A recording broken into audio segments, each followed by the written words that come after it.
chance of a brew for a working lad? Yeah, help yourself. Great. Vintage, 8:10. Am I right? You are. Oh, never mind. I was just trying to put a shine on the morning with a merry quip. Doesn't matter. Where's Beau Brummel? In bed, isn't he? Is he ill? Is he heckers like ill? He's hiding, keeping out of my road. He thinks I'll go and see this show house on my own. Well, he's one off because he's going and all. Stanley, you're achieving nothing lying up there except getting corns on your backside. Now listen, I want you ready by dinner time. That means washed and shaved, your best jacket and pants on, and a pair of matching socks. Understood? Dinner time, I said.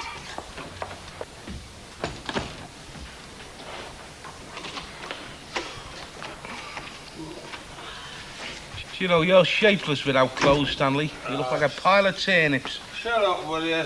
Well enough with our elder. It's your own fault.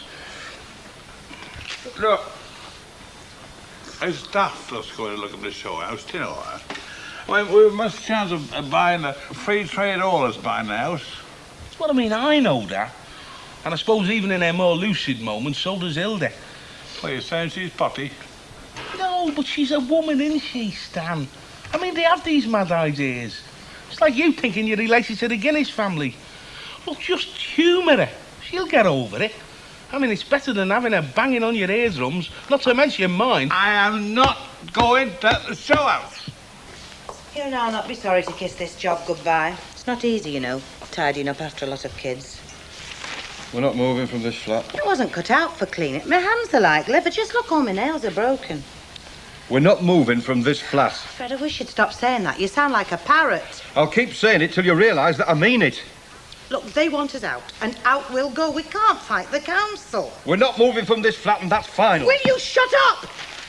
We are moving from this flat because we have to. Like we had to leave the Rovers, like we didn't get a pub. Like nothing's gone right since we first got married. I don't think it ever will. We're not moving from this flat.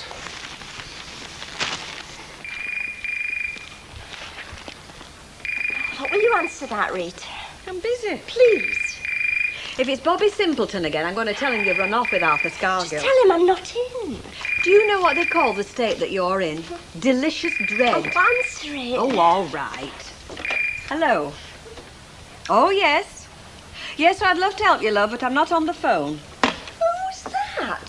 Some Bert wanted to know was I the person who dealt in second-hand tractors. Oh, who was it? It was, honest. Oh, well, have your little joke if it pleases you.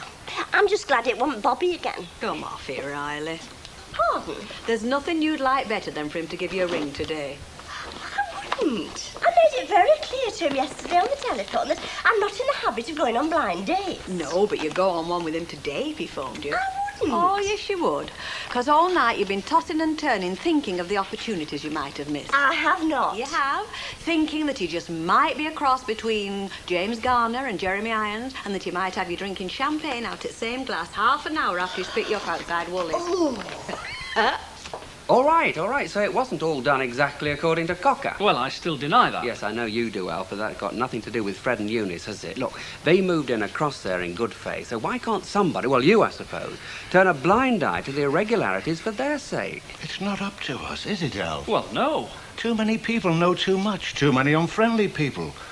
They wouldn't turn a blind eye. They'd all be out there buying themselves binoculars, eh, Alf? Yeah, all right, well, that's hardly fair to Fred and Eunice, is it? Kenneth, it's politics. Tribune of the people stuff. I don't think it comes within the purview of personnel. Yeah. Go, Fred. You don't want that order, Alf. Oh, well, thanks for letting me know, Fred. How's Mrs. G taking all this? How's she taking it? She did her wit's end, that's how she's taking it. But I'm not.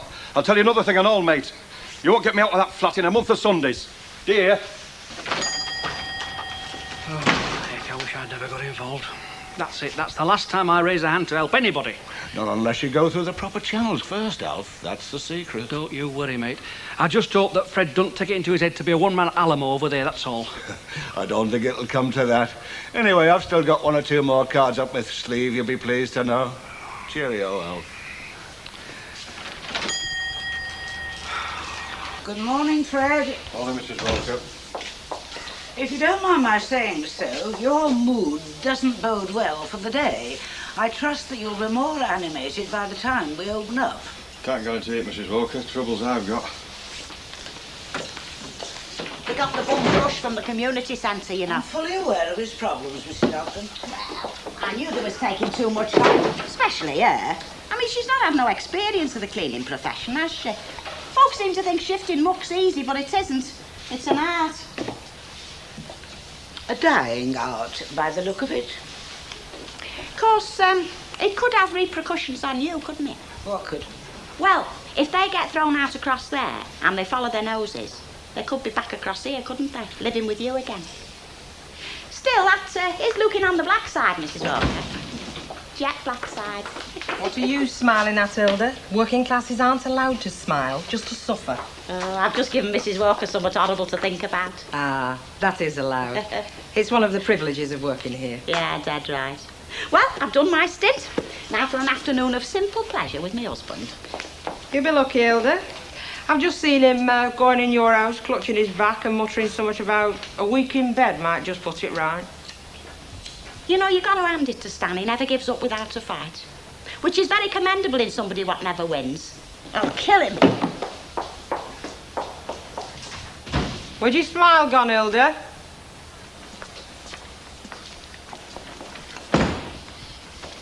Stanley! I'm here.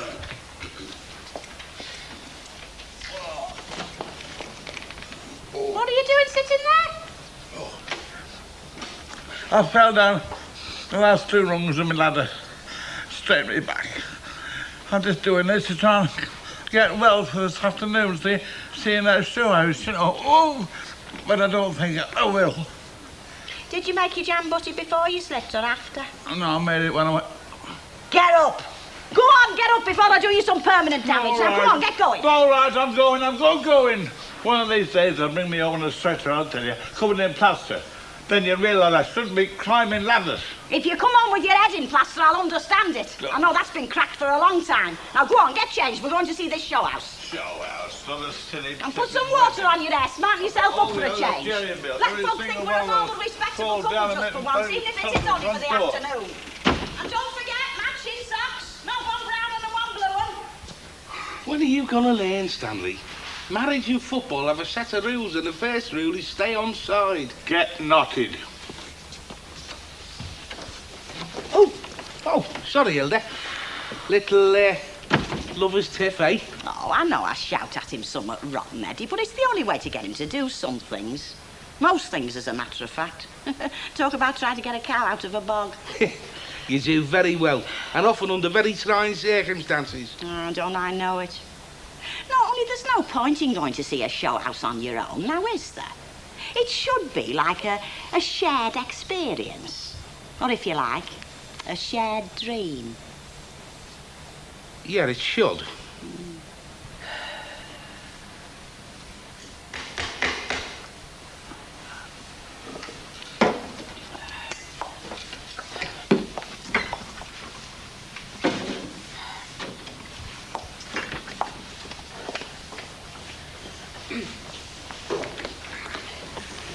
Hello, Mrs. G. Oh, hello. Is your husband in? I just wanted a word. No, he's at work. He starts at 11. Of course he does. You know, I'd completely forgotten he was in the trade, too. Oh. I tell you what, I haven't got time to go round to the Rovers, so if I told you what it is, perhaps you could pass it on. Actually, it very much concerns you both, very much so. You haven't come to tell us we've to be out of here by tomorrow, have you? Of course I haven't, as if I'd do that. Well, you better come in, hadn't you? Yeah, no. You've made it very nice here, nice and cosy. Waste of time, though, wasn't it? Oh, I don't know. Well, of course it was. Well, not if it leads to something better. Like what? How would you like to come and work for me? Work for you? At my hotel. You mean Fred and me? Of course. You and your husband both. Well, I don't know what to say. It's such a surprise. Well, I hope you'll say yes, Mrs. G. I really do.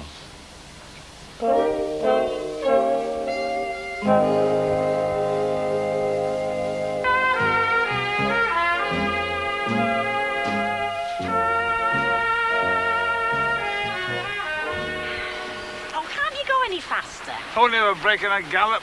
I don't think you ever were very athletic, were you? No. Oh, there it is. There, Luke.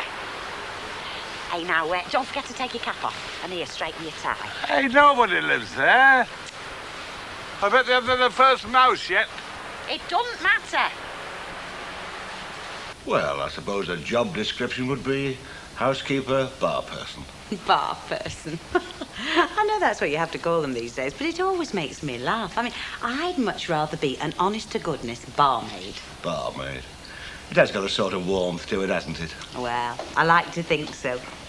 And what about Freddie? What would his job be? Oh, more or less what he's doing now at the Rovers. Working behind the bar. Salomon in the sense of looking after the stock and general factotum. Oh, yeah. He'd virtually be his own boss. Oh, he'd love that. I mean, he has to put up with an awful lot across there at the Rovers from her, you know. I mean, fetch me, carry me, all of that. There's only one thing puzzles me in all this. I mean, how come these jobs have suddenly become vacant? I know what you're thinking, and I don't blame you. You're thinking I'm using my influence to carry you off from here back to my place. Carry me off? Sounds as if you've got designs on me. I might have on you, but definitely not Fred. Oh, well, I should certainly hope not. No, what I'm saying, I've got all part-time staff at the moment, not very reliable. You can never be sure from one day to the next whether they're going to turn up. I've been looking for some time now for somebody regular, but I haven't found anybody suitable. Until I found you. Well, we do know the job, but both of us. So you see, you're perfect. Oh, well, not quite that. Your wife, what does she do in the hotel? Oh, nothing. Oh. We're separated. I've been for 5 years now. Oh. She lives in Blackpool. Has a little business of her own. Fancy goods and souvenirs, you know. Oh, I see. So you won't have to worry about having two bosses. You'll only have me to contend with. And I think I can say I'm very easy to get on with. Well, I'll not deny that.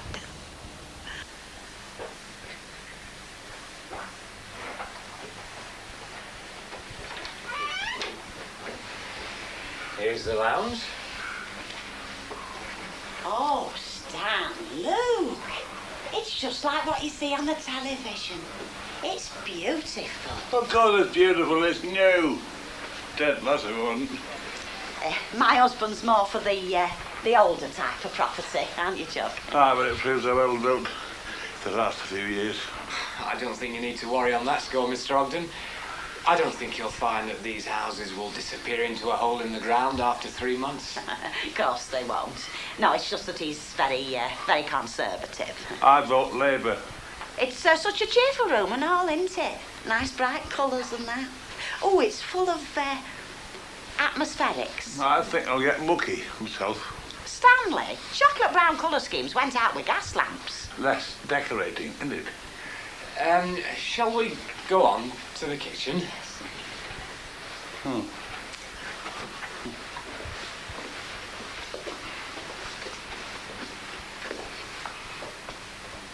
it's another world. It's only free and easy night down at Band Club tonight.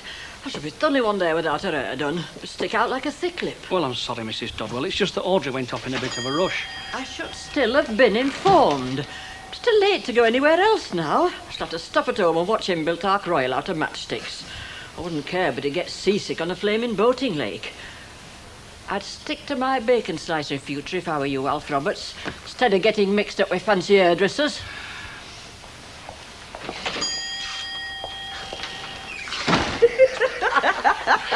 My God, what's up with her, Alf? You been trying to flog her one of last year's Christmas puds or what? Oh, customers of Audrey's. She had an appointment, turned up, no Audrey. Oh, dear. Do you know, I think I'll just lock up. I'll just eat what's there while it lasts and then quietly fade away because I've had enough. I can't go on, I can't. Everything I do seems to go wrong. Good idea. You lock up, but don't fade away. Come round the corner and have a drink with us. We'll cheer you up. Well, don't know. I think it's a bit far gone for that myself. Well, how can it? It's be rush hour, isn't it? I'll have half the blooming factory in half an hour. Hey, Deirdre. What? I don't suppose there's any chance of you coming back to work here, is there? No, I don't think so, Alf. I mean, I wouldn't mind. I miss the money, but my husband's hardly speaking to you, is he? No.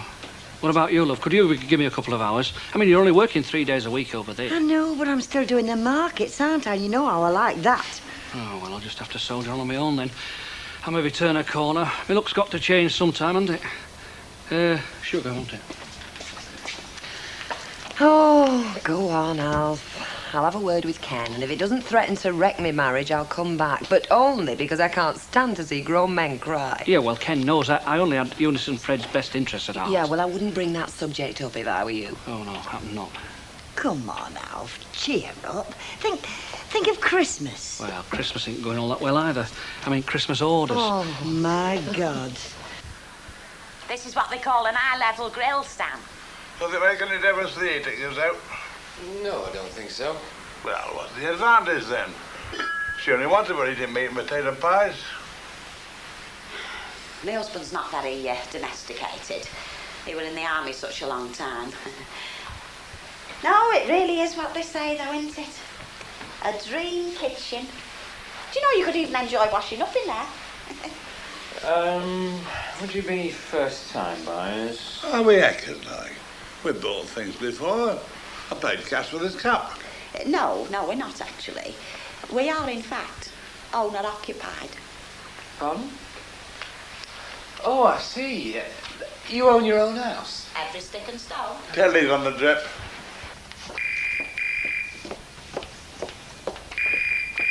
I'm not answering that again. Well, I'm not answering it. We'll just have to let it ring. Madam. Hello, cabin. Oh, hello, Bobby. Yes, she is. Just a minute. I'm not speaking You to her. are. I have She's not. here now. Oh, there you are. Hello, it's Mavis Riley speaking. Oh, I'm very well, thank you. No, well, I couldn't possibly have managed it last night. I'm a very busy person, you see. Tomorrow? Well, no, I'm afraid Mavis, I've got I'll the keep same your trouble ankles till they're tomorrow. black and blue if you're not. Better still, I'm going to twist Well, your I don't see how I Mavis. All right. Right, I'll put this person off for tomorrow then. Where? Oh, well, how will I know you? I don't suppose there will be many people there at that time of night. At 8 o'clock, you said. Right. Bye-bye. You hurt me, then. Yes, but you'll thank me for it tomorrow when he turns out to be scrumptious. You see if you don't.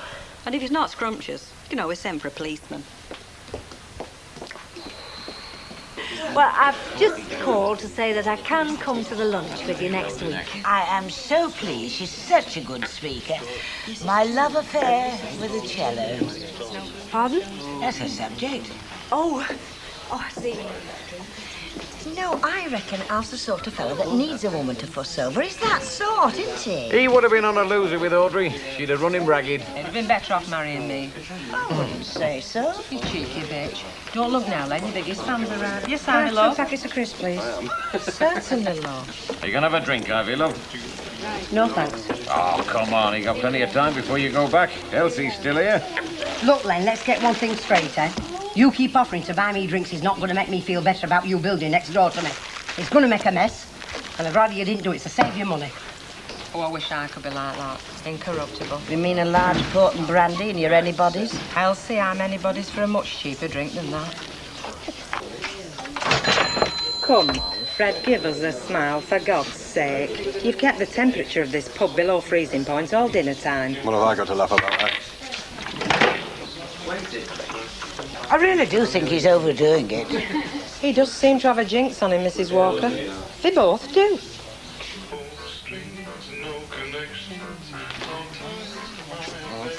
Hello, Freddie. Been busy? So.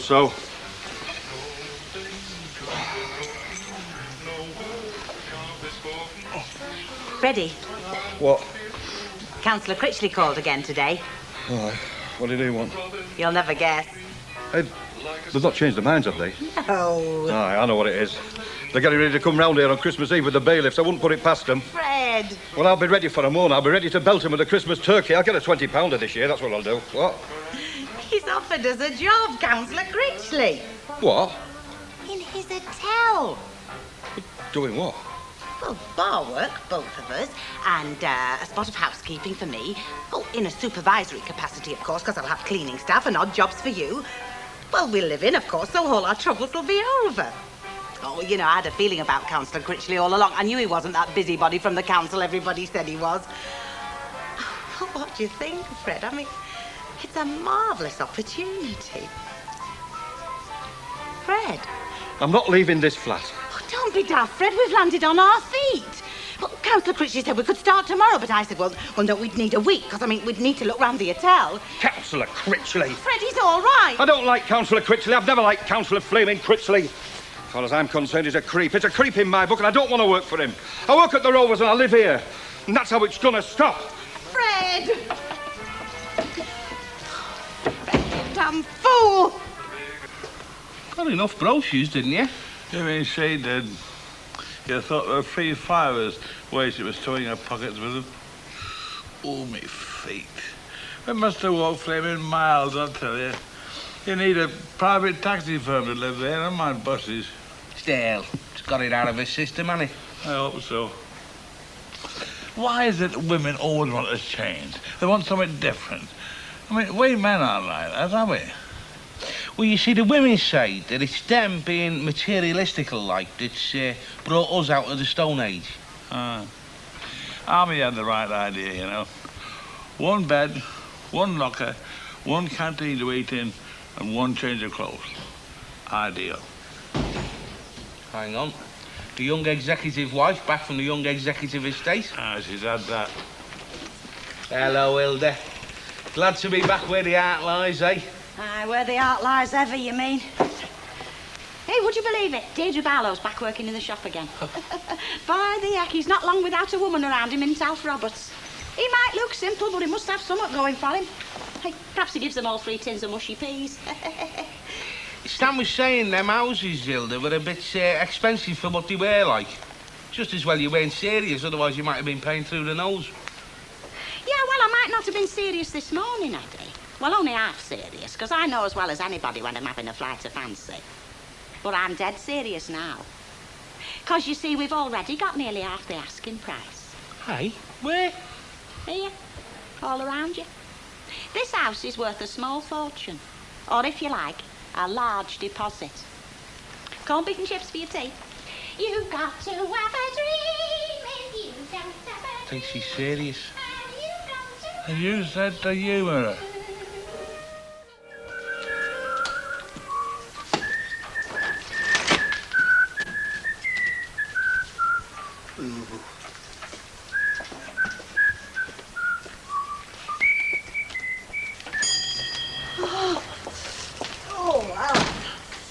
God had meant us to live in a climate like this, it'd have given us better circulation. Oh, it's not chilblains, is it? Aye, every year.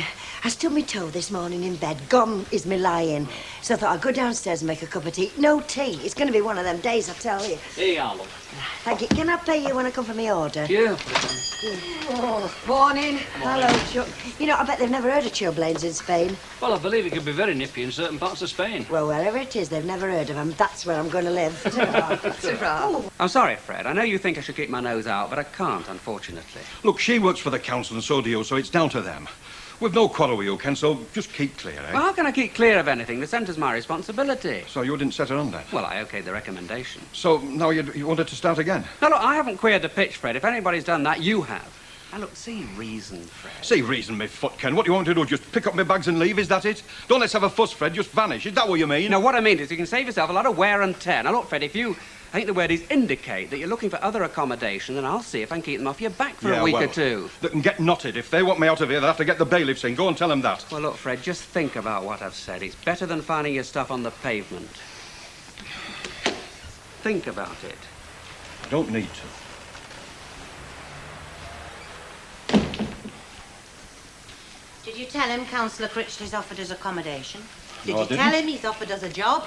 I didn't. Well, why not? Because I'm having nothing to do with that Critchley fella. You know that. Fred, why are you acting like this? Because I'll not be walked over by the council or nobody. If they want me out, they'll have to shift me. Well, they can do that. Don't you worry.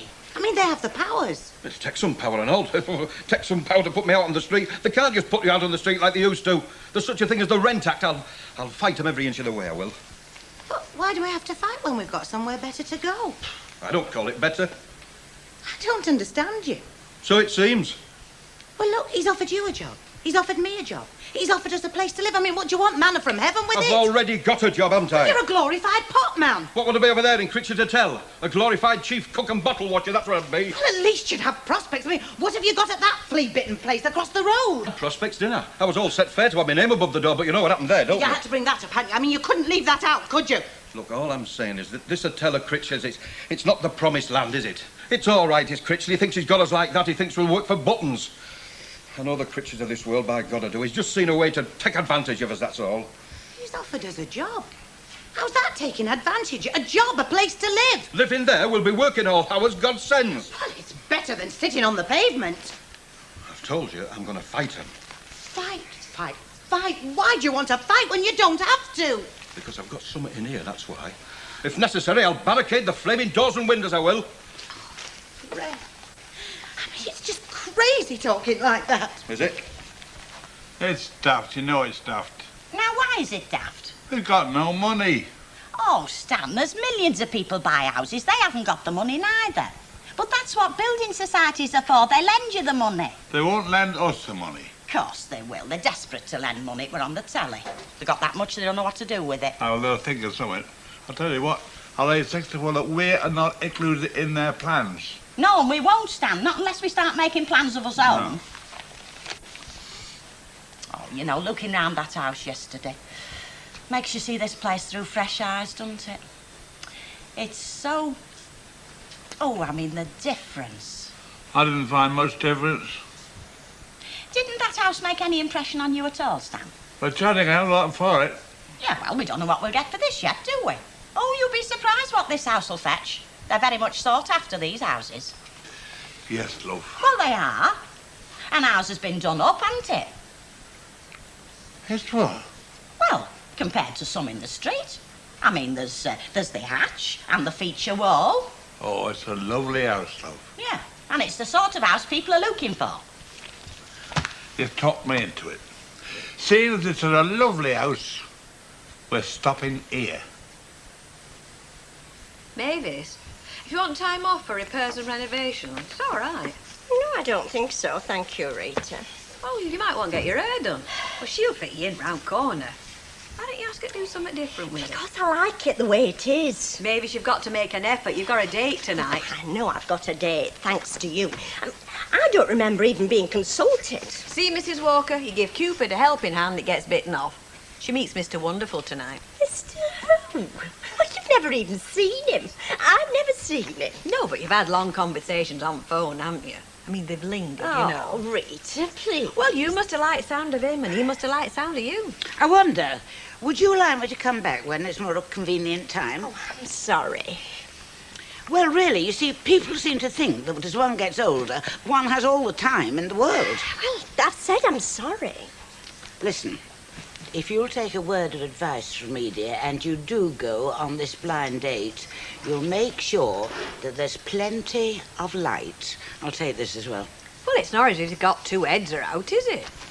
You see, the social level that I was brought up in, if young gentlemen went to seek your company, they did so in person and in the daylight before pressing their suit. Oh, that was before telephone, It weren't it? certainly was not before the telephone. No, I mean before everybody had a telephone. We had the telephone when you could have written the Clitheroe directory on your hatband. Sorry, I spoke.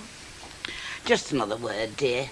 If you do go, make sure that there are plenty of people within earshot.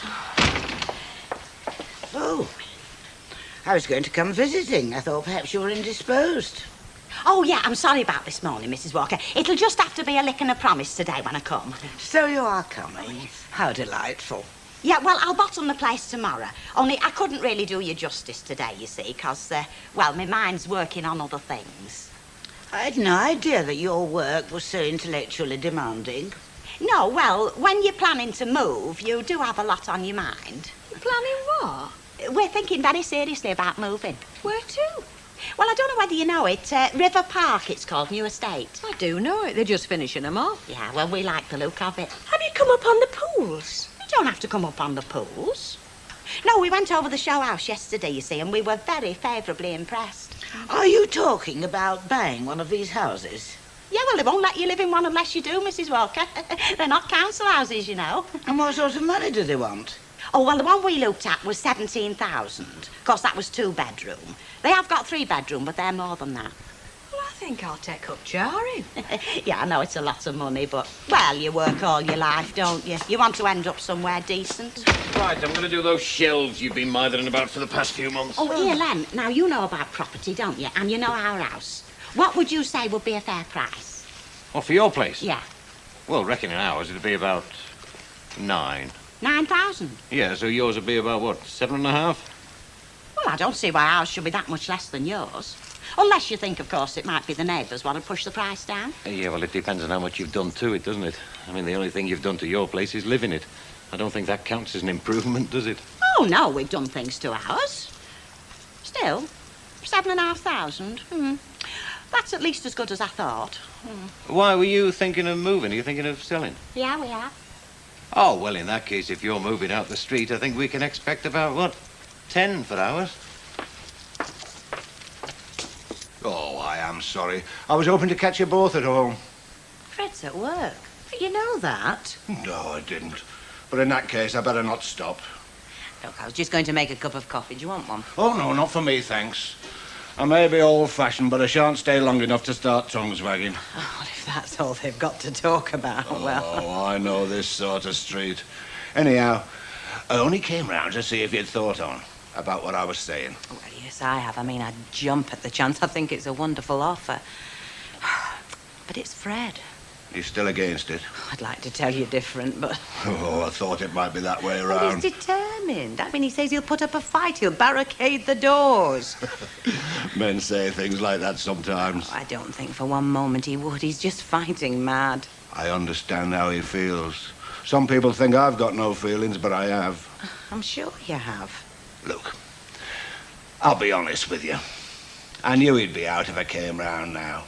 But I want to know how you feel. I think I'd like to see you round at my hotel. I know you'd be an asset to me. Hey, you are still talking about both of us. There is a job for Fred. But actually, I am talking about you. How you ever came here caretaking, I don't know. Look, I mean, you have to live. Aye, while you've got the chance. Look, you only get so many opportunities in life. And when one of them comes up, it's like a flower. You're better off plucking it than sniffing at it.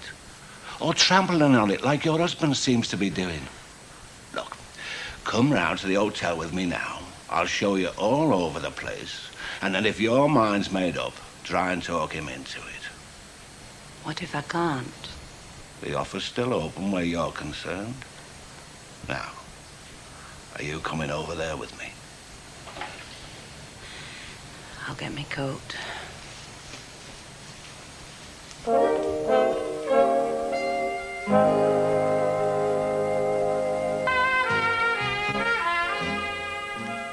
Oh, does that mean they'll be out all day then? Oh, well, is there anywhere on his travels that I could leave a message for him? Oh, well, what do you think he might ring back into the office? Oh, well, if he does, would you ask him, please, to contact Miss Riley? Yes, that's correct, Miss Riley. Thank you. Bye. Where are you at? Well, I'm making a private telephone call. I left the money on the shelf. And what was the message you were trying to leave? Oh, Rita, I don't see why I should be interrogated. You're trying to get out of it, aren't you? Well, you must know. Oh, Mavis. Look, it's no good going round saying, oh, Mavis. I mean, if you did less of the old Mavising and left me to master my own social But you don't, life. Mavis, you don't. Hey, you two squabbling again? Well, some people want to manipulate you all the time. She's got a date tonight and she's trying to get out of it. Look, that is my business, if you don't mind. There's no need to go broadcasting it to the whole world. Oh, come on, Mavis. I'm not exactly the old world. She's got no reason at all. You don't need a reason, love. If you want to chuck him, you chuck him. Well, as a matter of fact, I have got a very good reason, but you didn't even stop to ask. What? Well, I've got a cold sore coming. Oh, Mavis. There you go again. Oh, Mavis. Well, I get cold sores. I mean, well, you don't want to go and meet somebody for the first time wearing a great big cold sore, do you? There's neither sight nor light of a cold sore. Well, I can feel it right there on my lip. Can you see a cold sore on that lip? No, not a sign of it, Rose. Well, it doesn't matter. I can feel it. It's just like neuralgia starting on my lip. I mean, if I can feel it, even if you can't see it, that means that it is already there. Well, you watch. It'll be right up by tomorrow. It's tonight you're going out. Oh, I'm not going out. I mean, well, I can't enjoy myself knowing I've got a great big cold sore coming. Camphor. That's very good for cold sores. Can't remember who told me, but it's very good. You get it at the chemist. Camphor? I've never heard of that. Yeah, very good it is. I wish they had something as good for chilblains. Oh, have you got chilblains? Every year. Oh, of course. The remedy for that used to be under everybody's bed. Yes, I've heard. You're supposed to put... yes, the old chamber pot. My grandmother used to swear by it. She just used to dip her toes in it. Ooh, I don't think I could bring myself. Yes, well, I haven't got a chamber pot. No. Anyway, camphor, I'll remember that. Well, get some and get out tonight. Oh, look, nothing's going to cure it for tonight. Well, it won't even be showing tonight. Well, I don't care. I'm not going. Right. If there's nothing I can do for you, what can I do for you? Do you sell chamber pots? What do you reckon would happen, Albert, if everybody flung off their inhibitions? Well, they'd probably meet their death. You do know what inhibitions are? I'm not ignorant, you know. No. It's just this thing in the paper about letting yourself go.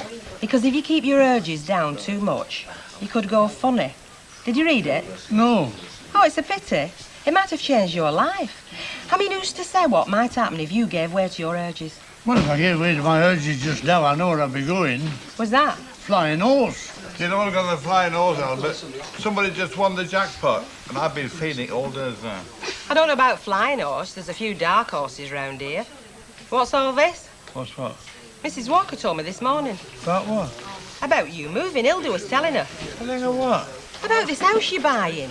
We've bought the flaming thing now. Oh, now you've gone and done it, haven't you? She wasn't going to tell him. Oh, it's no joke. I mean, window shopping's one thing, but signing life away, that's another. Well, from what Mrs. Walker told me, I thought it was practically signed and sealed. It is Ekker's like. She got this idea in her head, and once she gets it in, it's hard to get it out. How many is she told?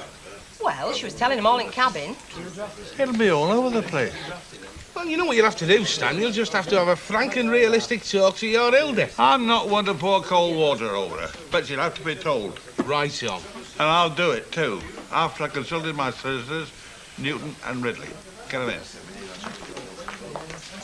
Mr. Ogden, well, I must say we're going to miss you. When they put me in the wooden box.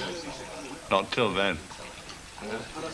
Yeah, it's what we call a through lounge. You know, it makes it very spacious. You mean like what Ray did to Tilsley's house? Oh, well, there's no comparison. Oh, no disrespect, mind, but, well, you can't make a silk purse out of one of these houses. Oh, while I think on, I'll have a tin of polish. Well, I hope it all comes right for you, Hilda. Stan and Hilda are moving, you know. Never. Well, we're thinking of it. We've found a place. Well, you'll certainly be missed. Oh, thank you very much, Kenneth.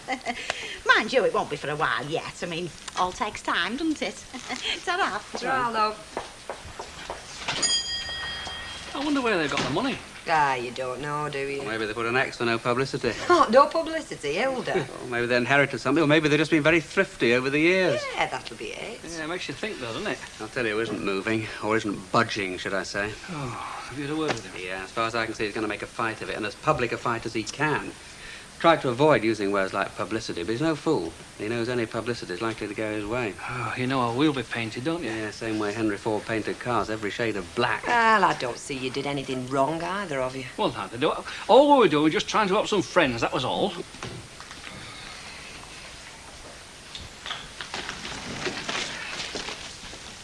Oh. Hello, love. Hello, Mr. G. How are you? All right. Councillor Critchley's been showing me around his hotel. He'd like you to have a look as well. So would I. You know my feelings. Fred, you've got to think about it, please. And if I may say so, Mr. G, I'm not in a position to wait forever. I'm not making you wait at all. You know my answer, don't you? No, Tar. Fred, you might just try. Might just nothing, I've said. Well, I leave before anything's said that's best left unsaid. But I will tell you this, Mr. G. I don't think you're being very fair to Eunice. But I hope you'll listen to her, because she's very loyal to you. I'll be seeing you.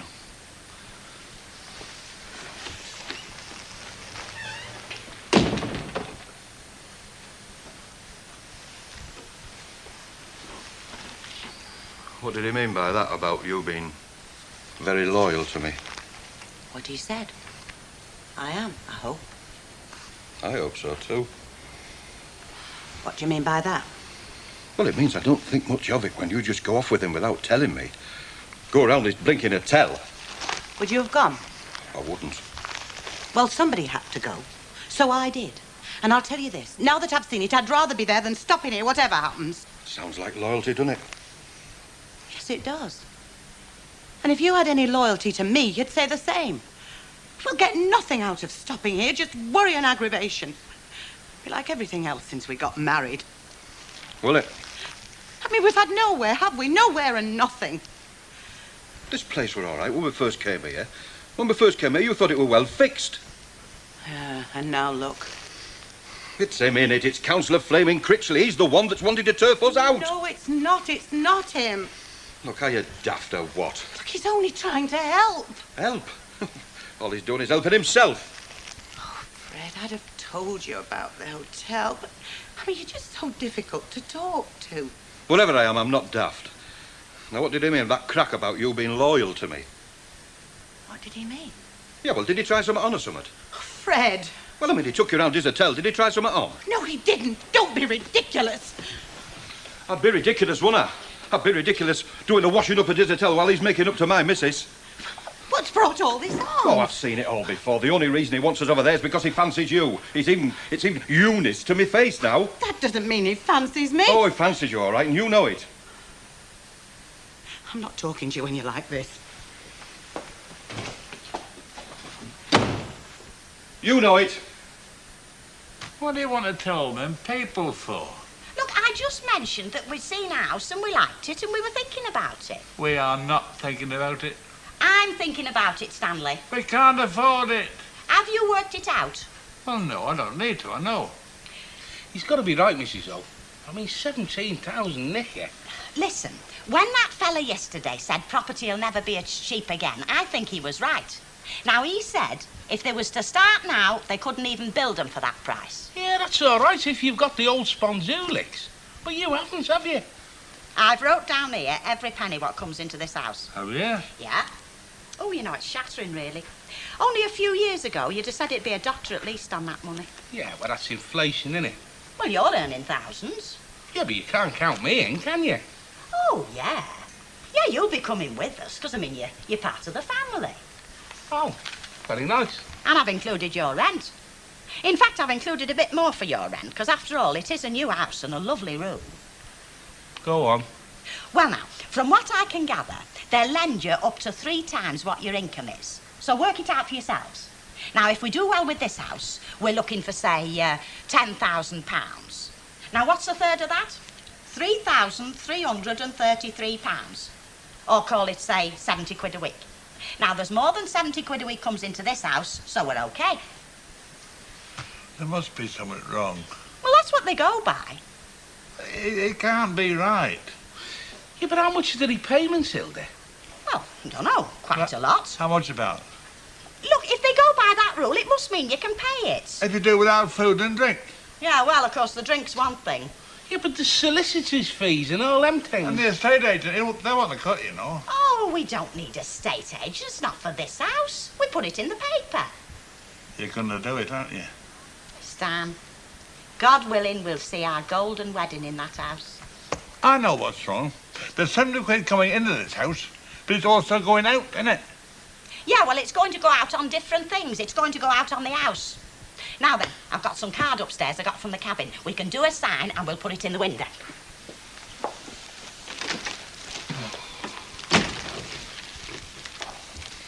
It's her dream, Stan. I mean, she's all up there with it. Leave her, mate. Ah, well, you know me. I'll go along with it. She'll wake up tomorrow. If she wants it, she must have it, doesn't she? She deserves a palace, you know. She does.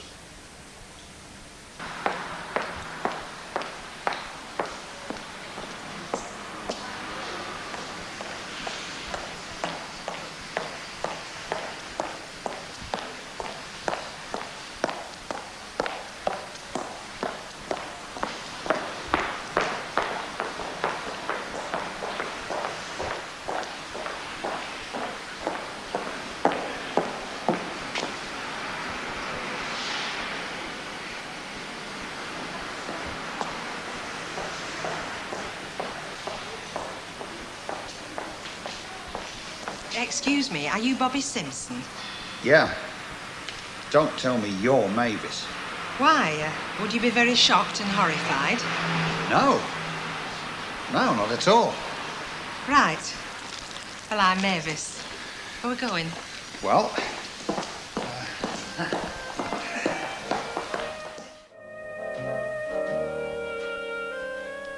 Yeah, we had a couple round to see it yesterday. Really? You are serious then about selling your house? Oh, definitely, Mrs. Walker. And are these people serious about buying it? Well, I wouldn't bank on it. If you ask me, they only come for the day out. 2 carloads there was. Young couple, her mother and father, his mother and father, somebody's sister, don't ask me whose, and a couple of kids. Well, they traipsed all round the house for over an hour. And then Madam has the brass face to say, well, it's not exactly what we're looking for, but we'll let you know. Doesn't sound terribly promising. No. Still, it's early days yet. I'm putting it in today's paper, that'll fetch 'em. Excuse me asking, Mrs. Ogden, but how exactly are you going to buy a new house? I have no wish to pry into your financial status. Well, there's Stan's wages to start off with. Yes. That's why I'm curious. She'll never sell this house, you know. I wouldn't be too sure, Stanley. There's some very funny people knocking about. Well, you know Mavis, she's been embarrassed since birth 'cause Dr. caught her with out on. You mean she just didn't turn up on Monday night, that blind date fella? What, let him see her with a coal sore? I told her what to do. All right, let him see her with a coal sore reeking of camphor. Nor on your Nelly, she stayed home all night with her hand over her mouth. You mean she just stood him up just like that? Well, we got a message to him. She was supposed to meet him in precinct, and Bet said she were going that way, so if she saw him, she'd tell him. Well, I haven't seen her since to ask, but I hope she did. By heck, fellas. They didn't go to waste like that in our day, I'll tell you. Do you know, when I was 19, I once had 3 dates on one night, and I kept them all.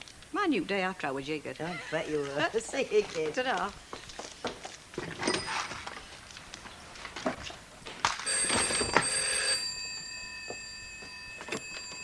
Hello, cabin. Hello? Is Mavis there, please? No, love, she isn't. She's not so well this morning. I expect her down later. Can I give her a message? Yes, please. It's Bobby Simpson. I'd just like to thank her for the other night and tell her I hope she'll soon be better. Thank her? For Monday?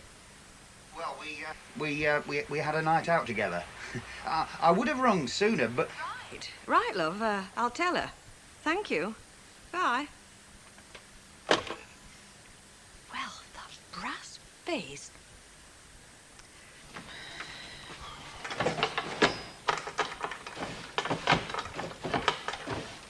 What are you looking for, Fred?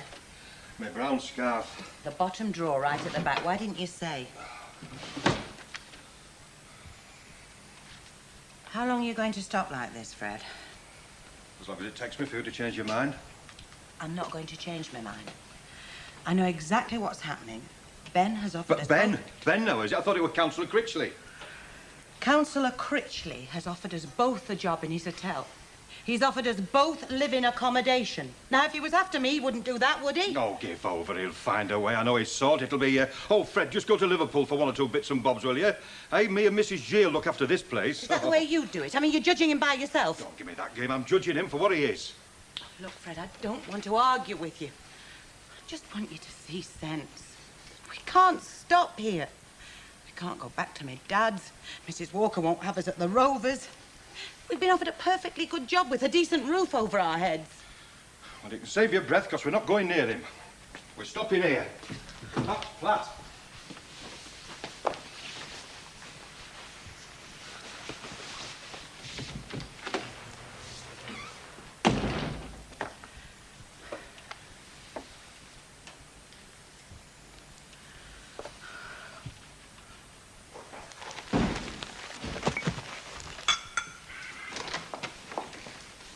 Oh, well, I might have known you wouldn't have had the table set. Well, you said to do dusting. That were first thing this morning. I could have dusted Buckingham Palace in that time. And what's that? Well, Abner's just landed. Oh, has it? Well, don't run away with the idea I've just landed, because I haven't. Now get it done. All right. Hello, Hilda. Thought I heard your dulcet tones. Oh, did you? You'll hear a bit more if you don't get this place shipshape. Open sesame. Not working, is it? No. Go and get it open, you big lummox. You, plates. It's Elsie. Get away. Hilda, I've had a lady on the phone, a Mrs. Bell. She says she's seen your house advertised in the paper. Why, heck, that were quick. It must have been in the midday edition. Yes, must have been. She wants to know if she can come round at 2 o'clock. 2 o'clock? Here, get these chips inside you. Yeah, of course you can. Look, Hilda, can I ask you one question? Why did she phone me? Yeah, well, I'll tell you. You see, well, I had to put her telephone number in the advertisement, and I was coming round to tell you, and then I thought, well, Elsie's a good neighbour. She wouldn't mind for a minute. No, of course she wouldn't. So, well, would it be too much to ask you to ring her back and say 2 o'clock will be all right? No, of course not. And can I say just one more thing? I wish you every success. I hope you sell to the first person that comes. Honest. Cross my heart. Ta-ra. Now, wasn't that nice of her?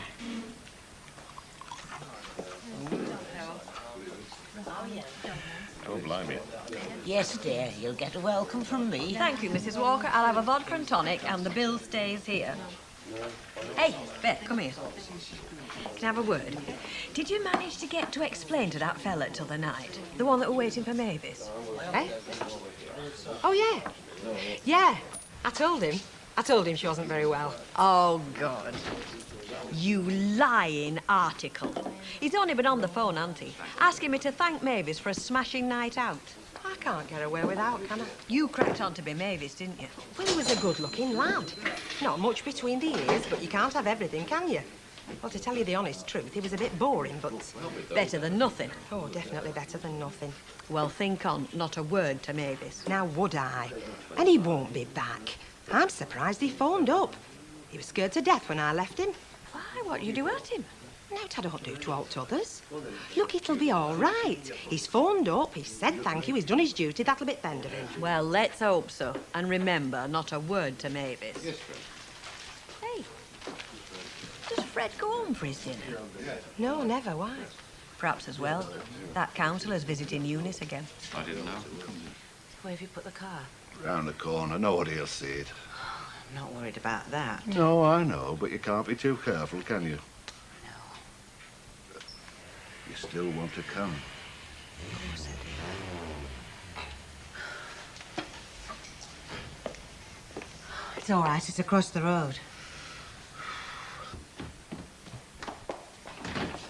We're a minute or two early. I hope it hasn't put you out. No, not at all. Just come in.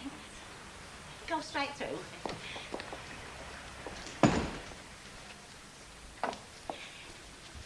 Now, this is the dining room. It could be very nice. Aye. It said, offers like in the paper. What were you thinking of? Oh, well, me and Mr. Ogden was thinking in the region of, say, 7,500, 8,000, that sort of area. Could we have a look round? Oh, certainly. I mean, that's what you've come for, isn't it? Yes, well, like I said, this is the dining room with the hatch and the Muriel stays, of course. It is 2 bedrooms, isn't it? Oh, yes, and a modern bathroom with its own toilet. That's in addition to the downstairs convenience. Downstairs? The backyard. Oh, aye. Right then. My husband does most of the decorating. Oh, that's no trouble. I'll put that right in no time. Well, that's the only way to get any capital these days. You sell your house, put a deposit down on another property, bank the rest. Mind you, with mortgage rates being what they are, you're paying for the privilege. He's not wrong, you know. Do you know, I reckon you could bank about £4,000 if anybody's after you to buy it. £4,000? Well, £8,000 in your currency. You what? Pints of bitter. Oh, yeah. Hey, I better get off. I've got signwriter down there. I'll see you. Right, see you now. Oh? Who's that? Tony, me cousin. Well, there's Patrick Rocker somewhere, I don't know. Well, no, I've got it at home. I don't carry it about with me, you know. Can I what? You know what you are, don't you? Aye, all right, hang about. I'll tell you what I'll do. I'll get it and ring you back, OK. Bet, I'm just nicking off home for a minute. Have a look. Rita? Yes, love? You know, I told you that Fred never goes home at dinner time. Yeah. He's just gone. Oh, dear. Caught in the act, do you reckon? There could be a fair bit of blood. Go and get your knitting. It's a big step to take. They're the only ones worth taking. Hello, Mr. G. What are you doing here? I came over to see if I could change your mind. All right, well, I'm not here, am I? I'm across the road. I was coming across to see you. Listen to what he has to say, Fred. I have listened. The answer's the same. We're not moving. I don't think you're being very fair to your I'll be wife. the one to decide who's being fair to my wife. Well, can't keep the offer open forever. If that's it, that's it.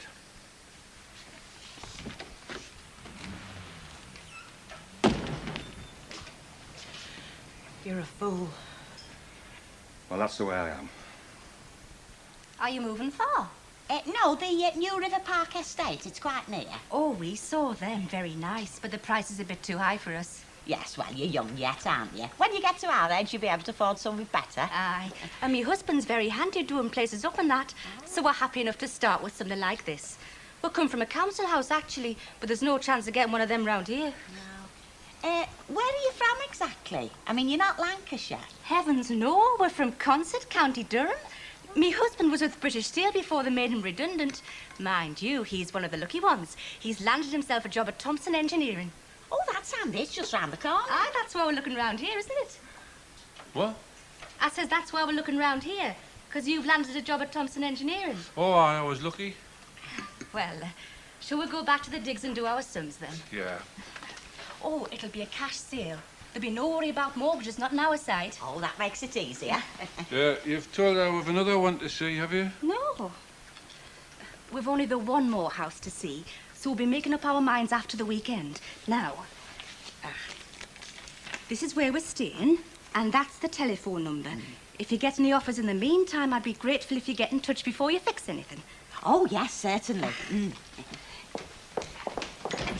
Let's say we're very interested. Oh, right. That's all then. Right.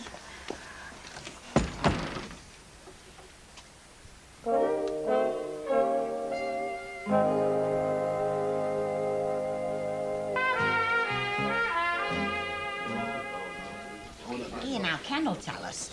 Kenneth, you know something about mortgages, don't you? Well, not a lot, I'm pleased to say.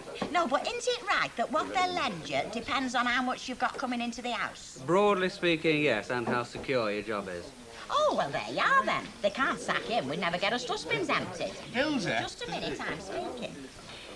So what do you think would be the best then, Kenneth? Sorry. The best building society? Oh, much of a muchness. I think we'll go to the Weatherfield. They've got a lovely office on Victoria Precinct next to the wireless shop. It's all been done out. Oh, it's beautiful, all marble and that. Ask yourself who pays for it, Hilda. Oh, yeah, I know. Us muggins is. Still, I don't begrudge it 'em. I'd love to work in a place like that. All quiet and clean. Oh, wait, Stan, they're expecting us 3:15. I won't be with you. You do appreciate that, don't you, Hilda? Why not? You're in with us, aren't you? Yeah, and I wish you every success, but I can't sign nothing. I mean, I can't commit myself. I'm a young fellow with my life in front of me. Who knows what the future might hold? Like what? Well, like I might get married. I could. I mean, say I got married. Phew, I'll take a chance on that. Will you? Yeah, well, I won't. I mean, stranger things have happened, you know. What's that got to do with it, any road? Yeah, well, I don't want to get tied down, do I, Stan?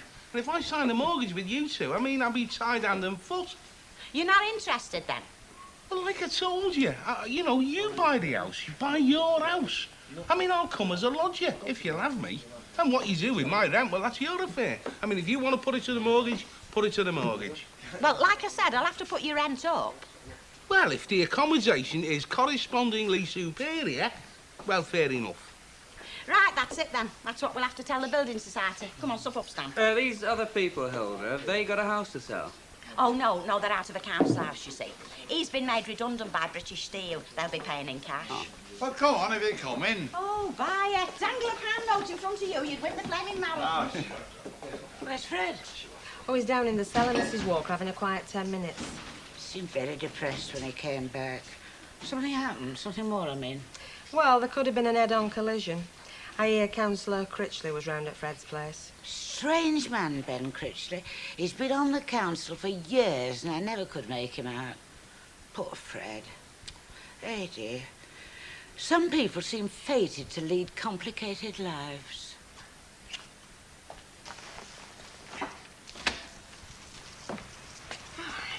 help you? Is Mavis in, please? Oh, I'm Mavis. Oh, is it Mr. Simpson? Yeah. Oh, I am sorry about the other night. I was hoping that you might come in so that I could explain, only I had this cold, you see, and, well, I thought it wasn't fair with me being old Jeremy. Yeah, oh, it's all right. I was just passing and... Well, it's very good of you to take it like this. I mean, well, is there any way I can make it up to you? But tonight, for instance, I mean, if you're not busy... Well, I mean, I wouldn't want you to think that I was being pushy. Oh, no. I mean, no. Well, I'm not busy. Great, yeah. Oh, well, shall we say here, then, about 7:30? Yeah, great. I was, great. I was just passing and, see you then.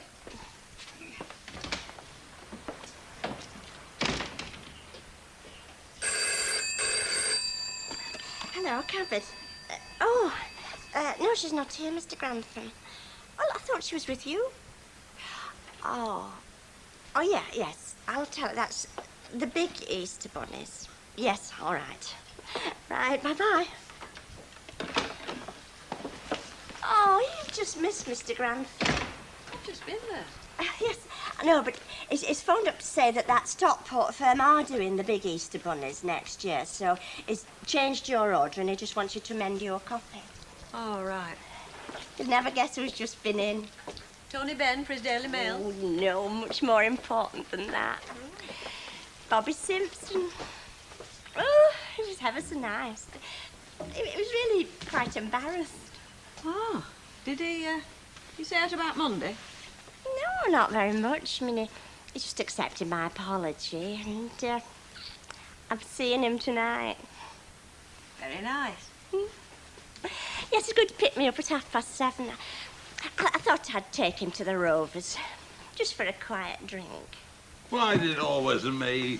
Every flipping time it's me. Oh, 'cause it is. Any other woman's husband would get a mortgage on his own wages, but not you. It's 'cause I'm self-employed. They always clobber the self-employed. It's not 'cause you're self-employed. It's 'cause you earn out. And you know why you earn out? 'Cause you do out. And who said on the bus? Who said on the bus they wouldn't worry what I earned? When you tell them what Eddie earned, they'd jump at us. Who said that? Yeah, well, I didn't know they'd take no account of him, did I? Yeah, well, don't blame me. But why, though? I mean, why can't they lump his wages in with ours? He's living with us. Well, you heard what he said. He can't tie himself down with 20 years. He might get wed. I don't know. Stuck in this dump. Stuck in this dump for the rest of us rotten lives. You got a dark, handsome stranger coming in? You're psychic, you are. They don't come any psychic, kid. Give it another pint, will you, love, and one for the bride. Certainly, sir. Hey, you know them spy stories on telly? Them you can't make head or tail of. What about him? There'll be one going on here in a minute. If it's anything you've mixed, I don't want to know. Where is he? He's just parking the car in Viaduct Street. He didn't want to leave it next to the main road. Careful fella. It's very nice. Good. Well, grab a table. Do you want a drink? No, I think I better wait till he comes. You prefer our company to mine? I prefer anybody's company to yours. I thought you knew. Never you mind. I'll look after you, Chuck. Flaming Nora. Oh, we're over here. Hello. This is Rita, Mrs. Fairclough. We spoke on the phone. Yes, we did. Can I get you a drink? Oh, not for me, love. I've just got one. Maybe she'll have one, though. Oh, I'll have a Campari and soda, please. Campari and soda. It's not what you'd expect, is it? There's nothing like the unexpected, is there? Could I have a Campari and soda, please? Shut your mouth, love. There's a bus coming. A Campari and soda, sir. Certainly, sir. Anything else? And a pint of bitter. And a pint of bitter. Look, love, You can call it a whim, call me a mad, passionate fool. You can call us anything you like. Just forget it. She knows nought about it, love, so forget it. And a Campari and soda.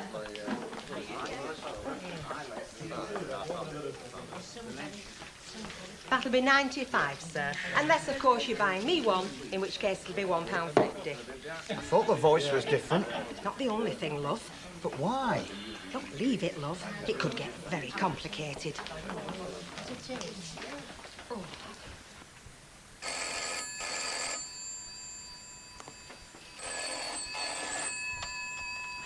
Weatherfield Community Centre. Oh, hello. Changeling. No Fred tonight. He's having the night off. Gone to the Legion, I understand. Drowning his sorrows. Doubt if we've got enough stock. Well, it has been very enjoyable. Yeah, great. I've never been in here before. Oh, you ought to make it your local.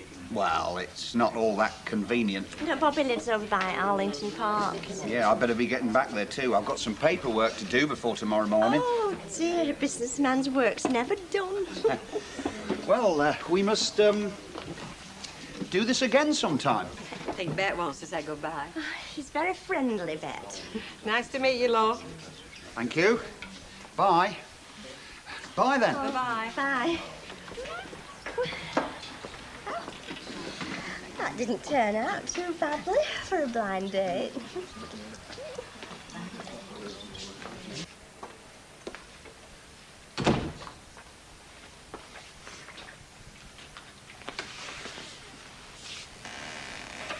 Where are you going? I'm taking the job, Fred. I've written you a letter. You're leaving me. No, I'm not leaving you.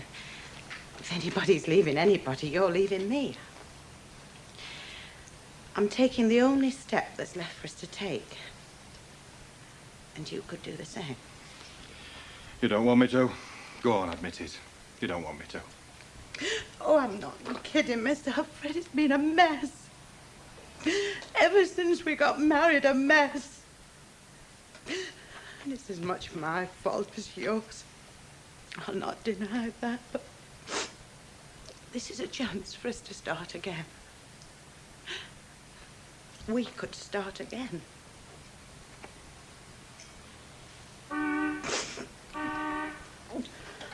Is that him? Fred, please, please, just don't make it any worse.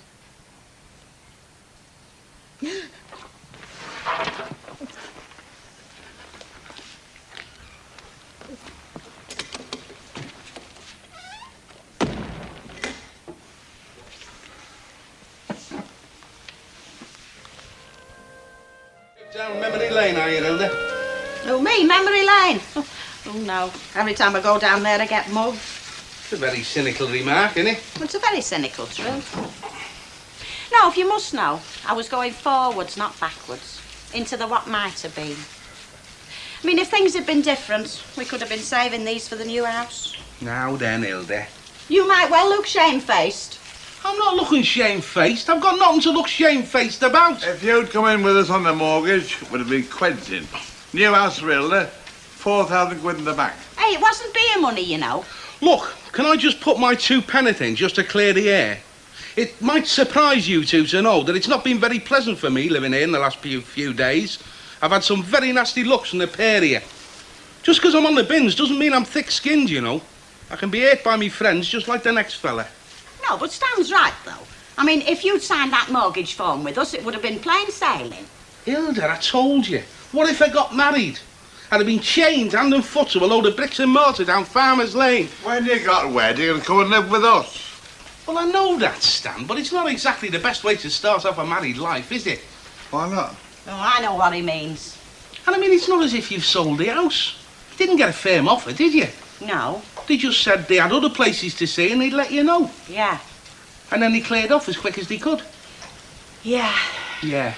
Well, translated into plain English, Hilda, that means we wouldn't touch your house with a barge pole, but we're too polite to say it to your face. Hey, Stan, you remember that trip we had to Woburn Abbey? Oh. The family motto. Che sera, sera. That's ours and all, you know. What will be, will be. We was never meant to have that house. Wasn't in us stars. You know, Hilda, you can't have everything. Oh, you don't have to tell me that. Still, we have to count us blessings, haven't we? I mean, we are a family of sorts, and there's not a lot of people can say that. Hey, I wonder if she's got a fella. Huh? Our Annie. I mean, I know what she tells us. Just off to Derby for a couple of days with Jodie. But says she's got a fella tucked away somewhere. Oh, don't be daft. Ah, you got to admit, it's an interesting thought. Just popping along to Stockport to draw my old age passion. Hello, lovey. Your kettle's boiling. Tell him what you said. I was just saying to Betty, I wonder if our Annie's got a fella stashed away somewhere. I mean, you never know, funnier things have happened. And you can't go by folks' faces, because, I mean, they could be seething inside. Seething. What do we want from down at cellar? Oh, Betty's made a list, love. All right.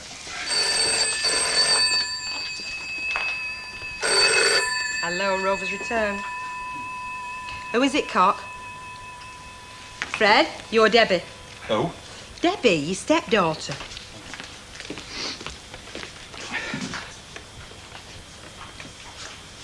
Hello? Well, I must have just left.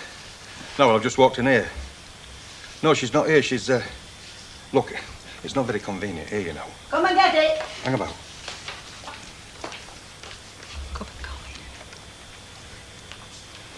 Listen, Debbie, don't spread this around, but something daft's happened. There's no point in you coming over here because, well, me and your man, we had a few words, you know, a bit of a barney, and she swanned off. Well, to that hotel she told you about that job, you know, back in the last week. Look, I've got enough on my plate without your cracks. Well, how the heck do I know? Look for it yourself. It's the Parkview Hotel. Look for it yourself, I've told you. You're paralysed or something. No, and you don't help either. And while I think on, will you put me a box of chocolate liqueurs on my Christmas list? You know, the ones you had last year? Oh, heaven knows how much they'll be. Do you mean them in the funny box? Yeah. That cost you a packet, love. You're talking about a £1 box. Yes, I aren't I? Never mind. Eat, drink and be merry, for tomorrow we snuff it. That's a good philosophy, Elsie. I mean, he's going to snuff it before he decides which tin of soup he wants. Ah, too well with it. I'll have this tin of lentil. A very wise decision, sir. Yes, Hilda. Oh, I didn't want nothing. It's just that, would you take me advertisement out the window for the house? Oh, you mean you've sold it? Oh, I'm so glad for you. Who've we got coming then? A dolly little bird with a little husband? No, we've decided not to proceed, that's all. You mean you're not selling? No, well, it's not the right time, you see. I mean, give it a couple of months, we'll get a much better price. Well, I thought prices were coming down. Oh, you were all ready to go as well, weren't you? Mortgage arranged and everything. Yeah, well, it doesn't rise now, does it? These people haven't let you down or anything, have they, Hilda? Oh, no, not like that. It's just, like I said, we've decided not to proceed. So if you would take it out. Thank you. Oh, flipping heck. And there's me looking forward to a Merry Christmas.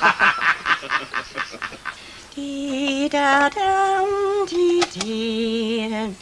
Listen to hear.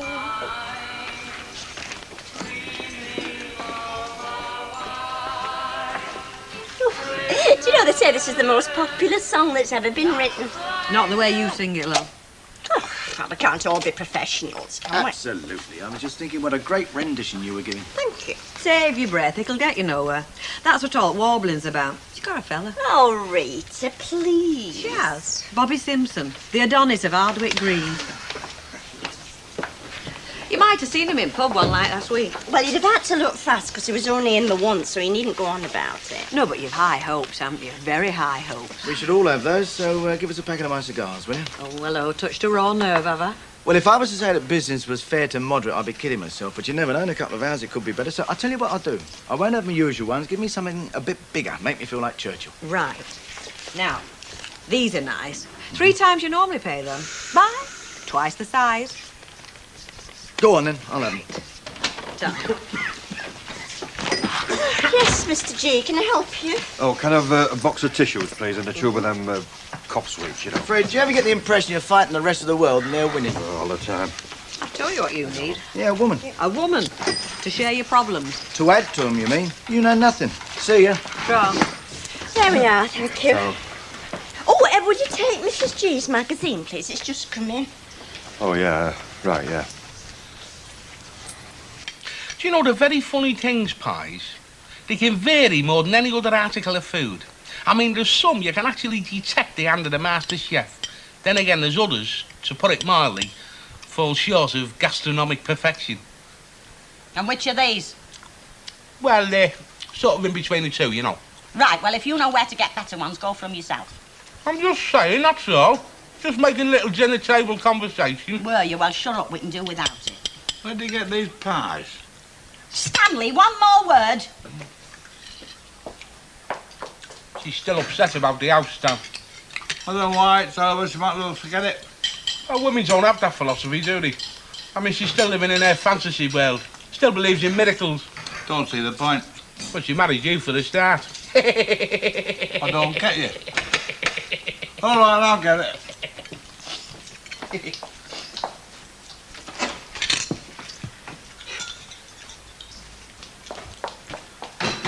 It's those two people that came for the house.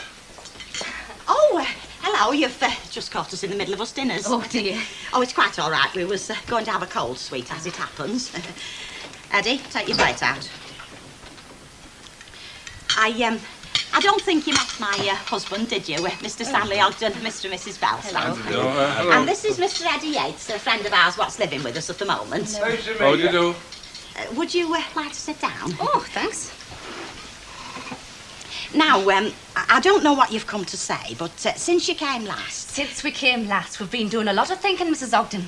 Shall I tell him or will you? No, go on, you do the talking. Well, we saw the other house, like we said. And you liked it? Oh, we did. It was a nice little place. But not as nice as this. No, and it wasn't as near to me work either. No, it wasn't as near to his work, so that's it. We've decided. We'd like to make you a firm offer of $7,500. And like we said, it'll be cash, so we'd appreciate an early completion date. We'd like to get in as soon as possible. Oh, well, what I was going to say... No, not too early. I mean, we don't want you out tomorrow. But with living in digs like we are at the moment, the sooner we move out, the better.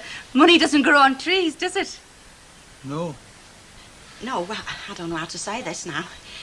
What I was going to say was, we've decided not to sell the house. You've decided not to sell? But I thought you were all for it, like. Oh, yeah, we were, but, well, I mean, certain circumstances have arose. You know how they do. What circumstances? I mean, pardon me for asking, but we'd set our hearts on this house. And I thought we'd reached an agreement. Oh, yeah, well, we had, I agree. But, you see, while you was thinking about having the house, we was thinking about other things, like, well, like there's our friend Mr. Yates here for a start. Now, we wouldn't dream of moving into a bigger house without him. And like he says, he might decide to seek his fortune overseas or even get married or something like that. I don't understand this. Unless you've done a deal with somebody else. Is that what you've done? Have you accepted an offer from somebody else? Because we did ask to be consulted before you fixed anything. Oh, no, there's nobody else, as God's my witness. No, we're staying where we are. In case this gentleman gets married. Well, hang on, that's not the only reason. Oh. Well, no, there's the other thing, you see. I mean, with it not being the right time to sell, it's what they call a buyer's market at the moment. Not for us, it isn't, and we're buying. Yeah, well, I'm sorry it's turned out this way. We're wasting our time staying here. Oh, aye. Stanley? How are you? I hope you find what you're looking for. We thought we'd found it.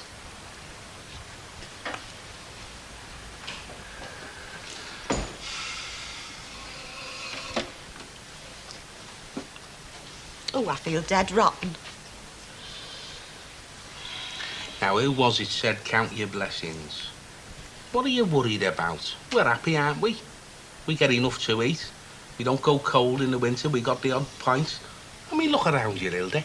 Got a little palace here. I mean, you can't blame yourself, can you? You weren't to know the building society wouldn't take it on. It's like you said.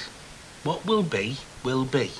Oh, yeah, but why couldn't it have been something nice for a change? They'd have been smashing them. They'd have loved this house.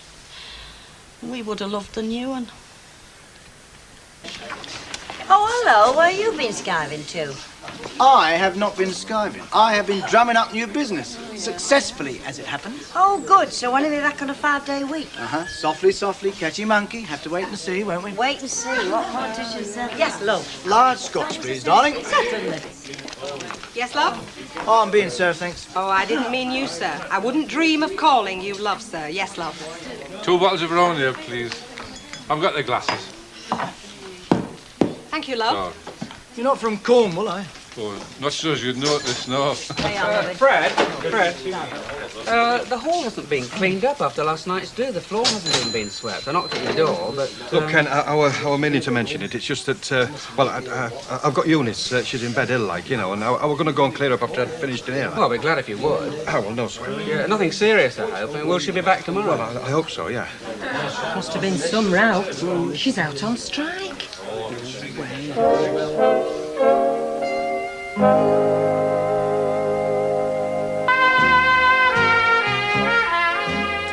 There was something else. Cigars? No, I got those from Rita's. Oh, thanks very much. Ah, coffee. Something I can't do without that, my nightly cup of coffee. I know it keeps you awake, but I don't sleep so good as it is these days, so it gives me something to blame instead of that not across the road. So I tell you what I do. I get me little pyjamas and, here. Don't mind me telling you my nightly routine, do you? I mean, it won't get you too excited, will it? No, I shouldn't think so. I mean, I don't mind. I mean, if you want to get excited, you get excited. No, I'm not a bother if it's all the same to you. So how is married life, then, eh? Fine. Is that all? Fine. What is it they say? Damned with faint praise. Listen, I've had the wonderful bit and it didn't turn out that way. I'm quite happy with fine, thank you very much. All right. So, there you are. Thanks very much. See you. Hello, Squire. She's just been telling me that you beat her up twice a day, is that right? Well, that's the only way to treat them. Yeah, well, keep earning an honest penny. What did he want? Oh, tea, coffee, chocolates. Yeah, and what else? Hey, sure up, will you? What's the matter with you? Just go over there and have a look at it. A complete pigsty. Where's Eunice? Well, she's ill, apparently. Fred said he'd see to it when he's finished at the Rovers, but I can't wait for him. I've got a group this afternoon. Go for your lunch now if you like. Hello, Ken. Listen, love, do you want me to come over and give you a hand? No. You see to Uncle Albert. I'll skip lunch. Won't do me any harm. Oh. Well, what's to do? Oh, don't you start me off, Alf. It's that marvellous couple you moved in over there, leaving all the work to me. Hey, don't blame me. I didn't start all the upset, you know.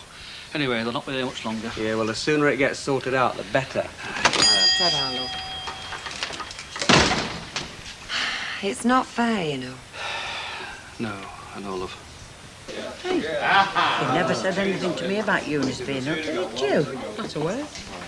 You don't think she's, do you? Well, that could be what's worrying. I mean, be honest, can you see Fred changing a baby's nappy? No. On the other hand, she could be doing an Annie Walker. The two of a kind, you know, the Duchess and Eunice. Think a lot of themselves. Take to the beds with a migraine to escape the horrible, vulgar realities of the world.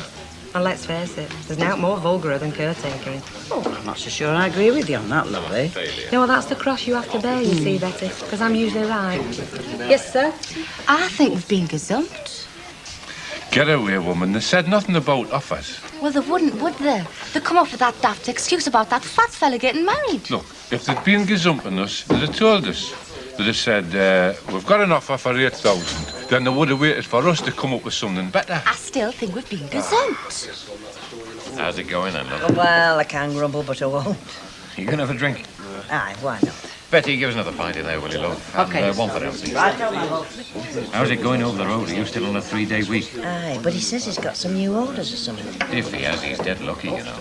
Things are bad all round. Hey, Thanks you know a the couple is over there, don't you? No? Yeah, you do. They came for the Ogden's house, the Geordies, Mr. and Mrs. Bell. Oh, that's them, is it? Hang on a minute, I'll just see what I can find out. Right.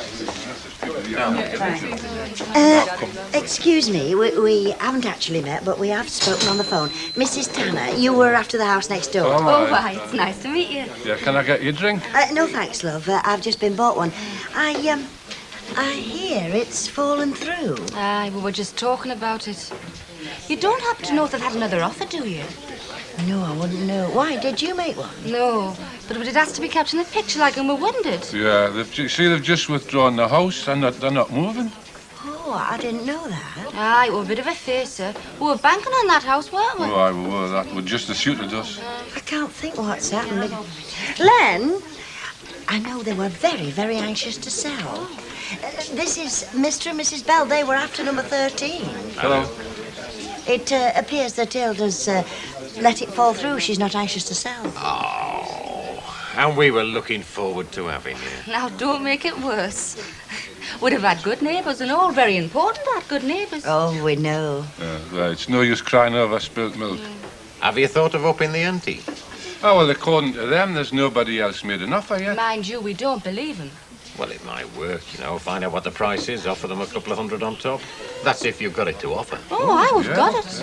Do you think they're the sort that might be persuaded by money?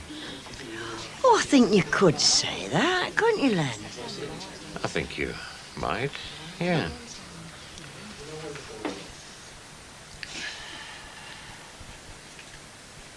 Never got that three-piece suite to set me out on, neither. Hey? I say, I never got that three-piece suite to set me out on, neither. When was that? Well, I don't know, when our Trevor were little. Oh, it's flaming years ago. I never got it, though, did I? I don't know, it's always the same. If the Ogdens want out, let them want. And a bit of support from you might help. Hey? Look, I'm asking you, why is it we never get what we want? Doesn't it worry you? I'm asking for 10 minutes shut-eye, that's all. But I can't with you sitting gabbing, can I? What do you think? Looks all right on her. Mine knew she looks now like you. Thank you. Good morning, campers. What are you doing out at this time? I'm on an errand of mercy. I've got your husband going 8 because he's not had his daily fix of smoky bacon crisps. Lend us a box and I'll pay you back. Oh, I think we can manage a box. Go on, Gerrita. You're a good one. Rita. What? Has Loverboy rung up? Not a word. He'll be in a monastery trying to work it out. I hope not, because if Maeve the Rave finds out that you kept her blind date for her... And took him home to my little flat. And took him home to your little flat... Go on, what would you do? Pull your blonde hair out by your black roots. She won't find out. God bless you, Mrs. Copperfield. Everything all right, is it? Yes, fine, thank you. That's the spirit. Debbie, bye. Ta-da. Do you know, I've got a theory about that. Well, underneath it all, I think she's really quite an innocent. It's what they call an inverted inferiority complex. People put it on to cover up the deficiencies. That could be him. Well, why should it be? Well, answer it and find out. Hello, cabin. It's Mr. Grantham for you.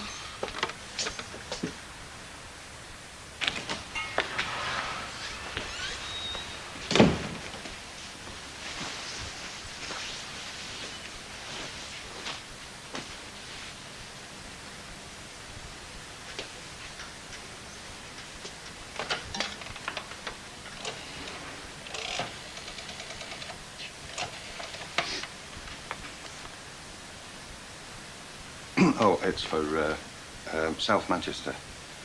Yeah, well, I know the code. It's the Park View Hotel. Thank you. No, I don't know the street now. Yeah. 2417. Right. Thank you.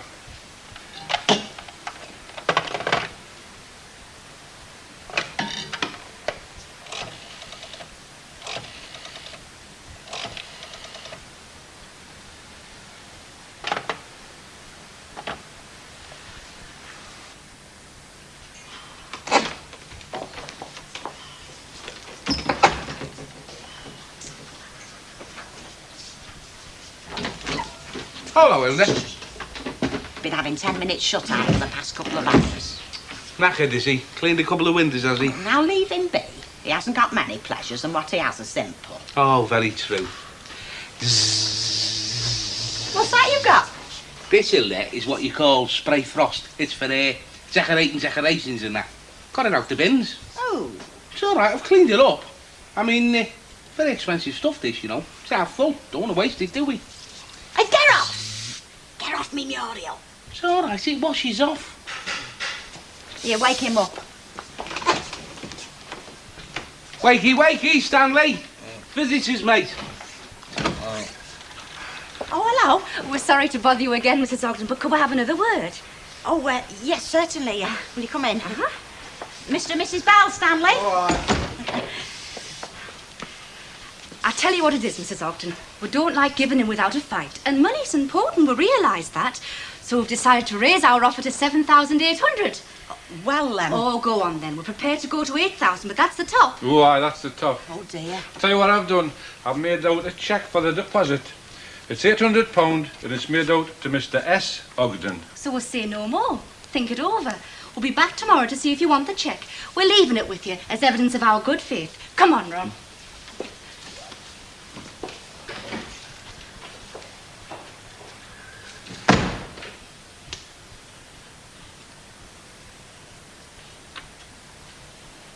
Now what do we do?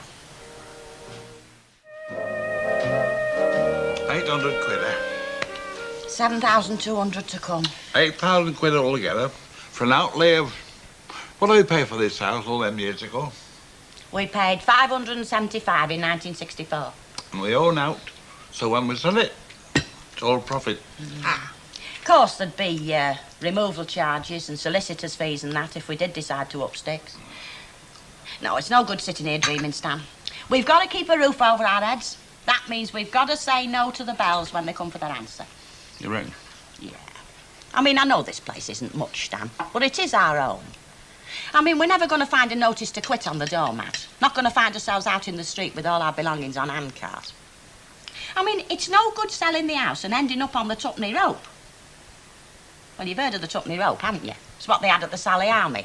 If you couldn't afford a bed, they had this rope strung up and you paid twopence to lean on it. I've heard of the twopenny rope. Yeah, well, don't forget. Because that cheque, Stanley, is a carrot dangling in front of our noses like a big winner. And they all had big winners, haven't they, them on the twopenny rope? Flaming big carrot. Maybe. But we're not donkeys, are we, Chuck? Of course not. No, but if we sit gawping at that cheque much longer, we'll start growing long ears and going here. Now, we have to face it, Stan. We'll not get a mortgage at our age. So if we do want to sell the house, there's only one answer, isn't there? What's that? Oh, do you really want telling? I know your mum used to belt you with a wooden clog, but you must have a bit of common somewhere at the back of your napper. You want to say something, say it. It's obvious, isn't it? Well? Just cast your mind back to when you was demobbed. Now, what was it made us rent private? 'Cause we couldn't get a council house.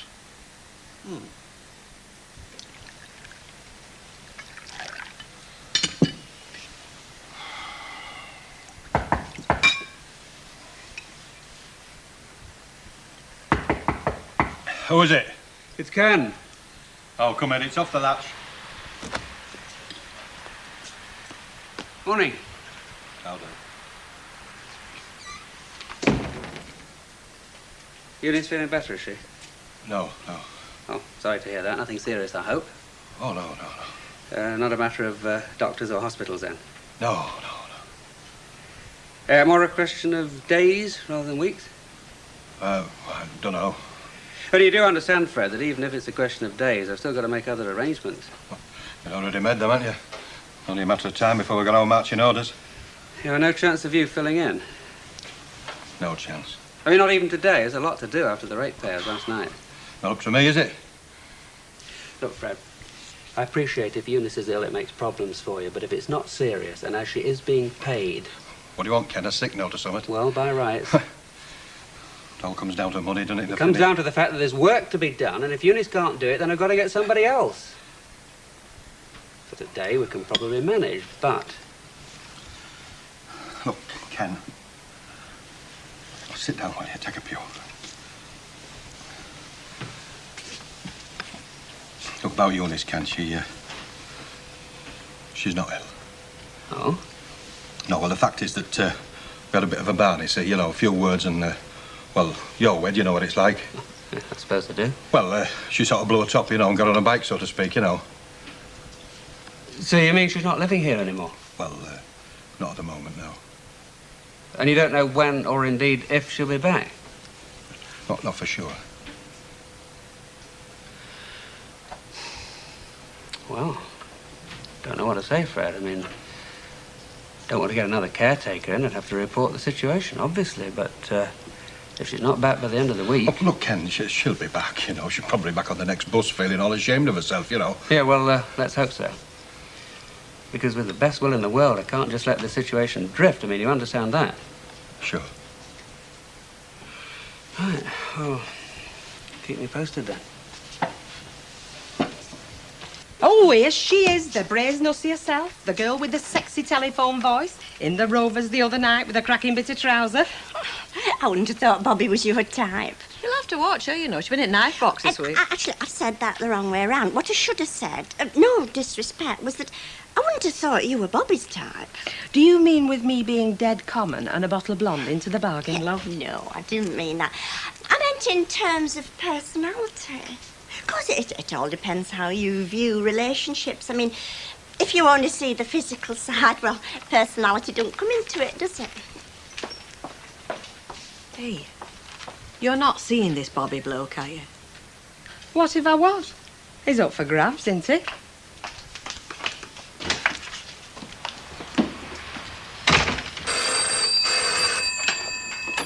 Hello, cabin. Oh, what papers do you have, love? What's the address? Just a minute. Hey, Hilda. Oh, you said you weren't selling your house, but you turned it off the market. Come on, Fred. Flaming flea market. Oh, yeah, we had. We'd withdrawn the property. But they come back, didn't they, Mr. and Mrs. Bell, with an improved offer. 8,000 cash. 8,000 for them? Blown them houses will fall down. There must be pots for rags. It's more brass than you've ever had. It's not brass, Hilda. It's paper money, innit? All right, what do you get paid in? Gold sovereigns or something? Look, all I'm saying, there's no profit in it. It's all on paper. There's nothing in readies. Oh, no, I agree. They get 8,000, lovely. Look, Hilda, if you get 8,000 for that, where are you going to get something cheaper, unless it's a bug hutch? I mean, unless you go and live in a tent, there's no profit, that's what I'm saying. I mean, you won't even get the money for the moving expenses. All right, very clever. Now, just answer me one question. Oh, I've got a headache, Hilda. How did you get your foot in the door over at the centre? He got it from the council, love. Exactly. Well, if he can get a place through the council, in what's not paid rates for donkey's years, why can't we? Oh, put a sock in it, will you? I'll swing for that woman, I will. It isn't just her, is it? She'll be singing White Christmas when she's slushing around it in a wellies, I'll tell you. It isn't Christmas either.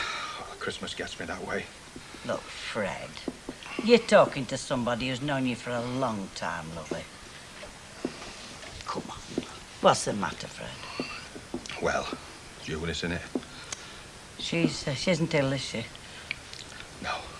What happened, Fred? Jiggered off, didn't she? Jiggered off to that fella Critchley's place, that Parkview Hotel. Got a job there as a barmaid, sort of housekeeper living in, you know. I see. I was offered a job as well, you know.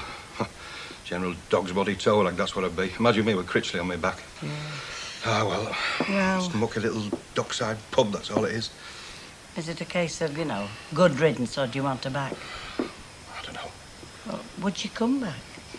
Please herself. Oh, Fred. Do you really mean that, love?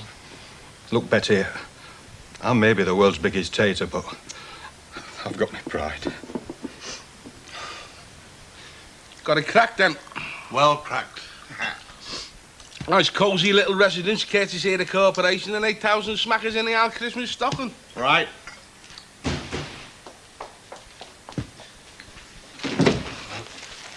Right. Heard the plan of campaign, have you? Not only have I heard it, Hilda, but I am staggered by it. Not to say banjaxed by its beautiful simplicity. Now, the question is, what sort of council house could we get? You get one of them flats in the tower block, won't you? Oh, no. No, tower blocks is out. No, backyard, a bit of garden. One space for the car, you see. Oh, hang on. I said a flat in the tower block because you could walk into one of them. But a house with a bit of garden, I mean, you've got to be on the waiting list for that, haven't you? Well, we know that, and we're on it, aren't we? Been on it for years. Yeah, went on it in 1946. Ah, they'd have scrapped that list years ago, won't they? How do you know? Well, they're bound to. I mean, if you think about it. No, you'll get a flat in a tower block, no problem. No, people get killed in them tower blocks. Ah, they jump off. Well, they're the only ones going that I know of. I mean, maybe you can waltz down the council and tell them you've been on the list since 1946, and maybe they'll swallow it. All right. But just ask yourself this. How did Fred G. wangle that flat of his? Now, was his name on a waiting list? Well, his wife did the caretaking. Yeah. Got it through Alf Roberts. And how did Alf Roberts wangle it? He pulled strings, or else my name's not Hilda Ogden. What do you mean? She means he put a word in, Stan. You know, backhanded, the old bribery and corruption bit. So if Fred G can drop him a backhander...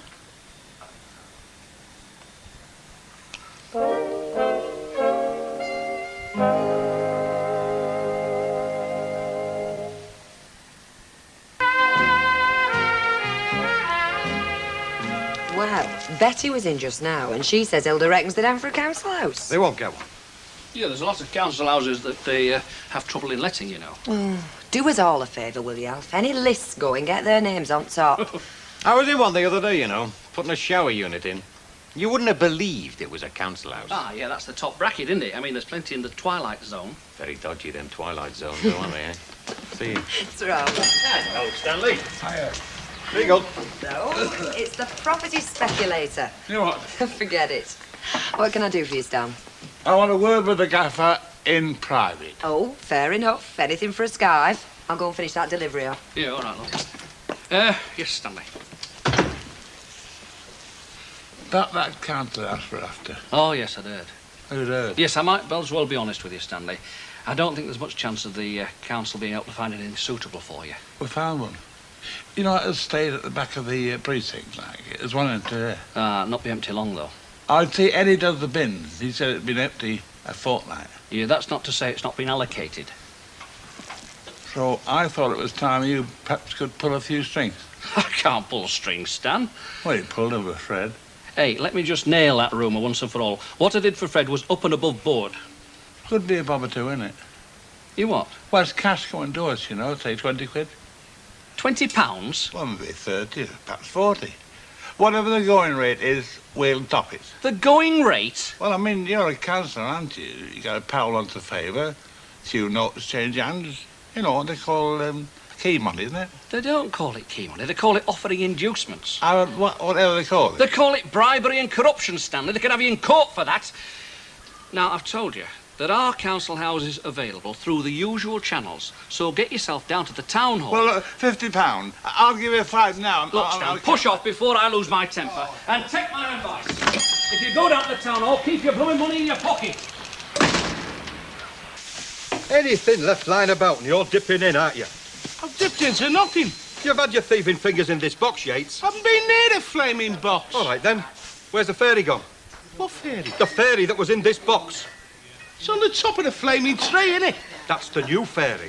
Where's the old fairy gone that were in with all this stuff for chucking out? Do you mean I'm stood here being accused of nicking the fairy that you were chucking out anyway? It's not only the fairy that's gone. The coloured balls have gone as well, Oh, Yates. I'm not being accused of nicking a flaming fairy. You nicked the flaming blind box, you would, Yates. What do you want? Oh, can't you see the flipping time? Give over, will you? A bit previous. It's 3:05. All right, don't bite my head off. I work here, I'm not after a drink. Oh, sorry, lady. I'm sorry. I thought you were one of the punters. Only haven't been round here for the last half hour. You've been there, haven't you? Doing your time a little bit. All right, Freddykins, who do you think you're talking to? The flaming cats? Hey, why don't you just go and do something you should be doing? I'm doing my job. What do you want me to do? Sort your marriage out. What do you want me to do? Write to Marjorie Prout? Dear Marge. It'd be better than chucking your weight around here with us. That's telling him. No, I'm getting on with my job. Well, what is it? I mean, obviously the Sunday dinner's hit the wall, but what's the gory details? Oh, she's left him, you must have guessed. Well, what with this mysterious illness and the way he's been behaving, it did cross my mind. Mind you, I mean, it's a long way off being final yet, you know, so we mustn't go talking. Suppose she wants him to grovel, does she? Not about grovel. It would be better if he put his pride in his pocket, wouldn't it? And after all, they are man and wife.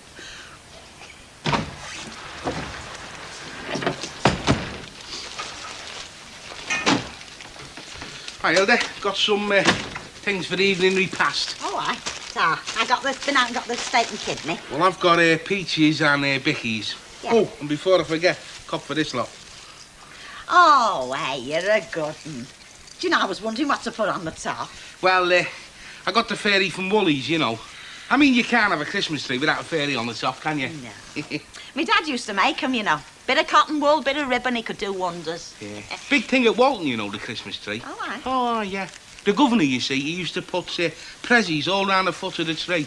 And do you know what? Every prisoner, no matter what his crime, got a prezzie.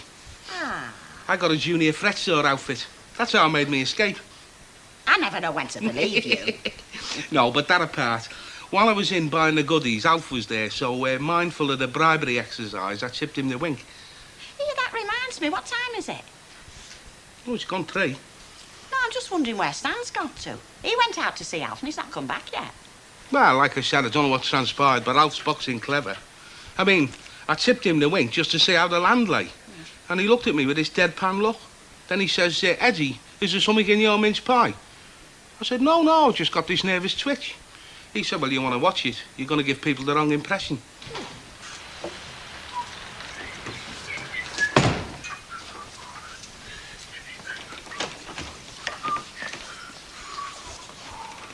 Hello. Well, what did he say? What did you say? Oh, Chu Chin Chow, the Chinese laundryman. What did Alf Roberts say? Told me to go to town hall, get in the proper channels, didn't want any money, turned his nose up.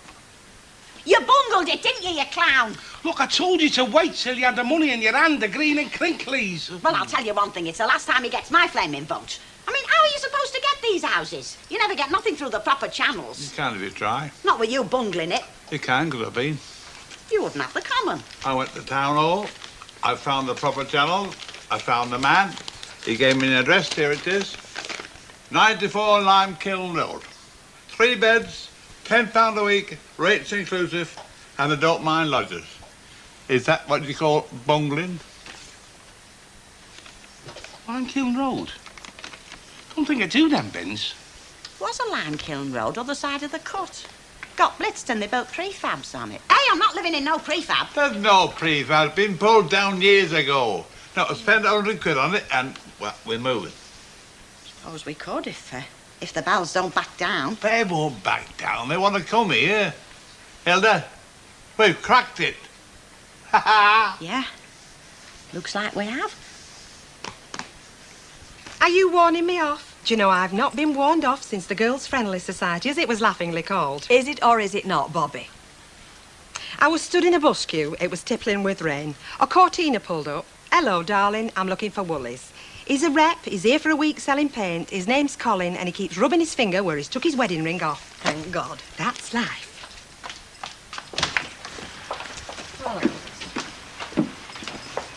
Hello. Papers in, are they?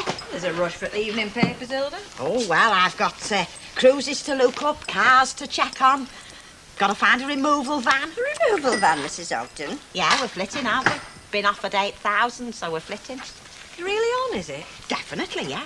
Well, you see, we're selling to folk what can find the brass. I mean, they've got it in the bank, you know, no messing with building society. Where are you flitting to? Oh, got a lovely house lined up. Well, you must be borrowing a lot of money if you go out finance a cruise and a car. Oh, no, we're not borrowing now. Don't believe in it. Let me get this straight. Apart from the house, you're buying a car? One like Annie Walker's, I shouldn't wonder. That could set you back about 5,000 quid. I mean, with the money you'll have left, what sort of house are you going to buy? Going in for a council house, aren't we? You crafty devils. Not only going in for one. We've got one, no bother. Well, you've been very lucky. Ah, that's what comes of keeping your slate clean. Yeah, but I mean, there's some lovely council estates. They're far superior to the streets round here. There's some right battlegrounds and all. Because some people have funny ideas about council houses. How do you mean?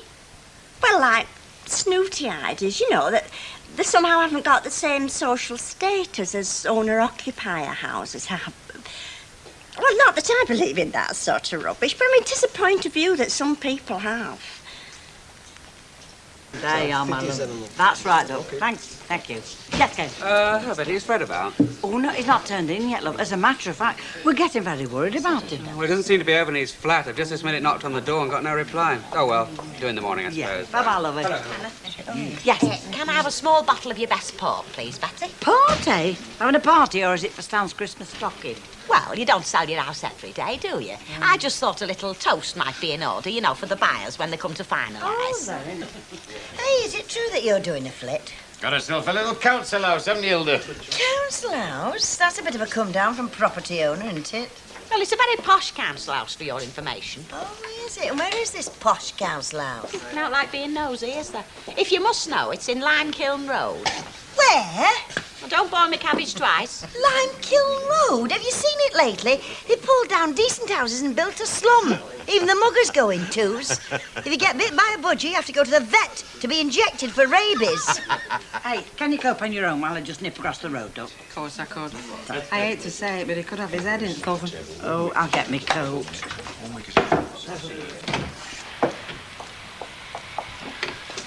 Well, this is great news, Mr. Ogden. I was just saying to the wife, wasn't I, Mary? Be smashing to have a place of our own. We've always lived in the council house, you see. The council houses are fine, but you can't work your own property. Your own little spot on God's earth. Oh, hello, Mrs. Bell, Mr. Bell. Hello, Mrs. Ogden. We're just saying, like, how chuffed we are, you know?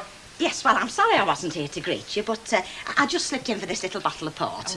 I thought it was the least we could do, you know, having raised your hopes, like, and then, in the end, all we can offer you is disappointment. Disappointment? You mean you're not selling? No, I'm sorry, but after due consideration, we have made that our final decision. But your husband's just said we could have it. Yeah, well, that may be. It's in my name. I want it sold. Well, you see, it's a matter of inheritance, really. I mean, a matter of having something to leave to your kids. It's a matter of brass on the table. Never mind the kids. My father left me note. Just give me the cheque, Stanley. Hey? Like I said, I'm sorry if we've caused you any inconvenience. And if you would like to stop and have a little drop of something with us before you go. Oh, no, thanks, Mrs. Ogden. I mean, I can't pretend to be pleased about this. I feel very let down. I hope you. We'll just say good night and that's that. Oh, don't bother to see us out. What the hell's the matter with you, woman? Do you want your napper looking at? You want yours looking at? Limekiln Road, blooming jungle from what I've heard. Who says? Never mind who says. 8,000 knicker down the drain. Look, Stanley, if we could get a decent council house... We've no chance. I'm not shifting from here to a slum. Now then, here we are, on our own property, bought and paid for, all nice and cosy for Christmas. Skint for Christmas. Well, it rolling. Now we're going to be skint. You'd only have blown it on booze. You'd have killed yourself with booze. You'd have been the happiest corpse in the cemetery. That's all you can do, make wisecracks. Look, I've kept my nose out because I'm just a lodger. But I've got to say this, Hilda. Looks like a smashing bottle of port. Are you going to have a noggin? Well, that's what I fetched it for. There. Good King Wenceslas looks out on the feast of Stephen, when the snow lay round about, deep and crisp and even. Brightly shone the moon that night, though the frost was cruel. Look, Betty, there's no point in me kidding myself, is there? She's not going to come back. She's got a nice little billet over there, and that Critchley fella don't want me under his feet, does he? Oh, Lord, Fred, never mind about Critchley. It's your marriage, lovey, and it's heading for the rocks. You've just got to fight for it, Fred. It was on the rocks ever since we got turned down for that pub. Oh, dear. If you're not going to fight, I mean, if you're just going to sit here... Well, I'm not going to get kicked in the teeth, I'll tell you that. Look, you've got a pub to run, love. You've got pints to pull. You better go.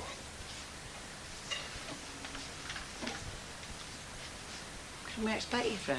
I'll be over later. I'm going to go there tomorrow. I'm going to see her, see if I can get her back. I'm going to sort her out. I'm going to sort her or anybody out that wants sorting out with that, I'll tell you. I wish you luck, Fred.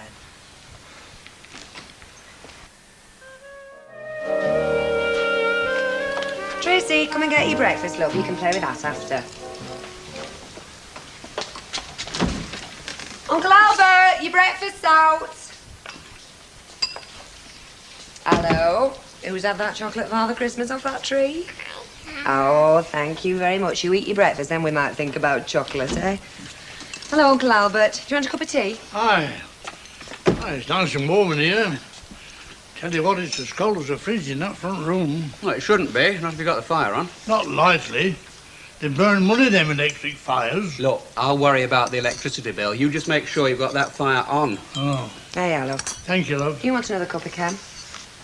No, thanks. No, I haven't got time. You're off early, aren't you? Yeah, no, I've got to get round to the centre. It's chaos over there with no caretaker. And it means that I'm General Dog's body as well. Oh, is Eunice still away? Like, I think that's a bit much, you know, just swanning off whenever she feels like it. You want to have a word with her. not on, I'm afraid. Well, I will then. Or with Fred, whichever it is I see first. That's not a very good idea, love. Look, don't pass this on for heaven's sake, but it seems that she's left him. Oh, no. Yeah, I'm afraid so.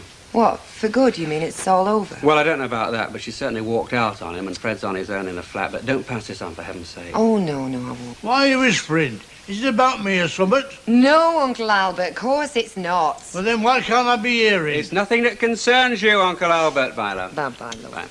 Bye. Bye. You know, I hate secrets in my own house.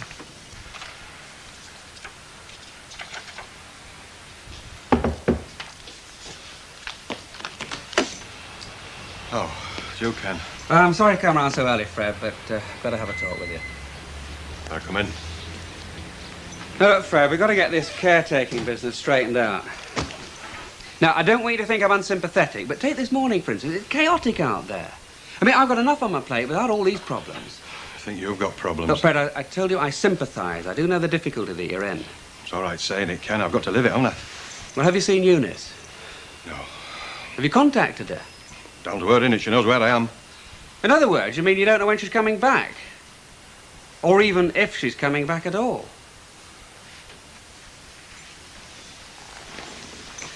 I'm sorry, Fred. I mean, I don't want to pry. God knows it'd be none of my business if it didn't involve the community sector. Yeah, I know it makes things awkward for you, Ken. Well, it's more than awkward, Fred.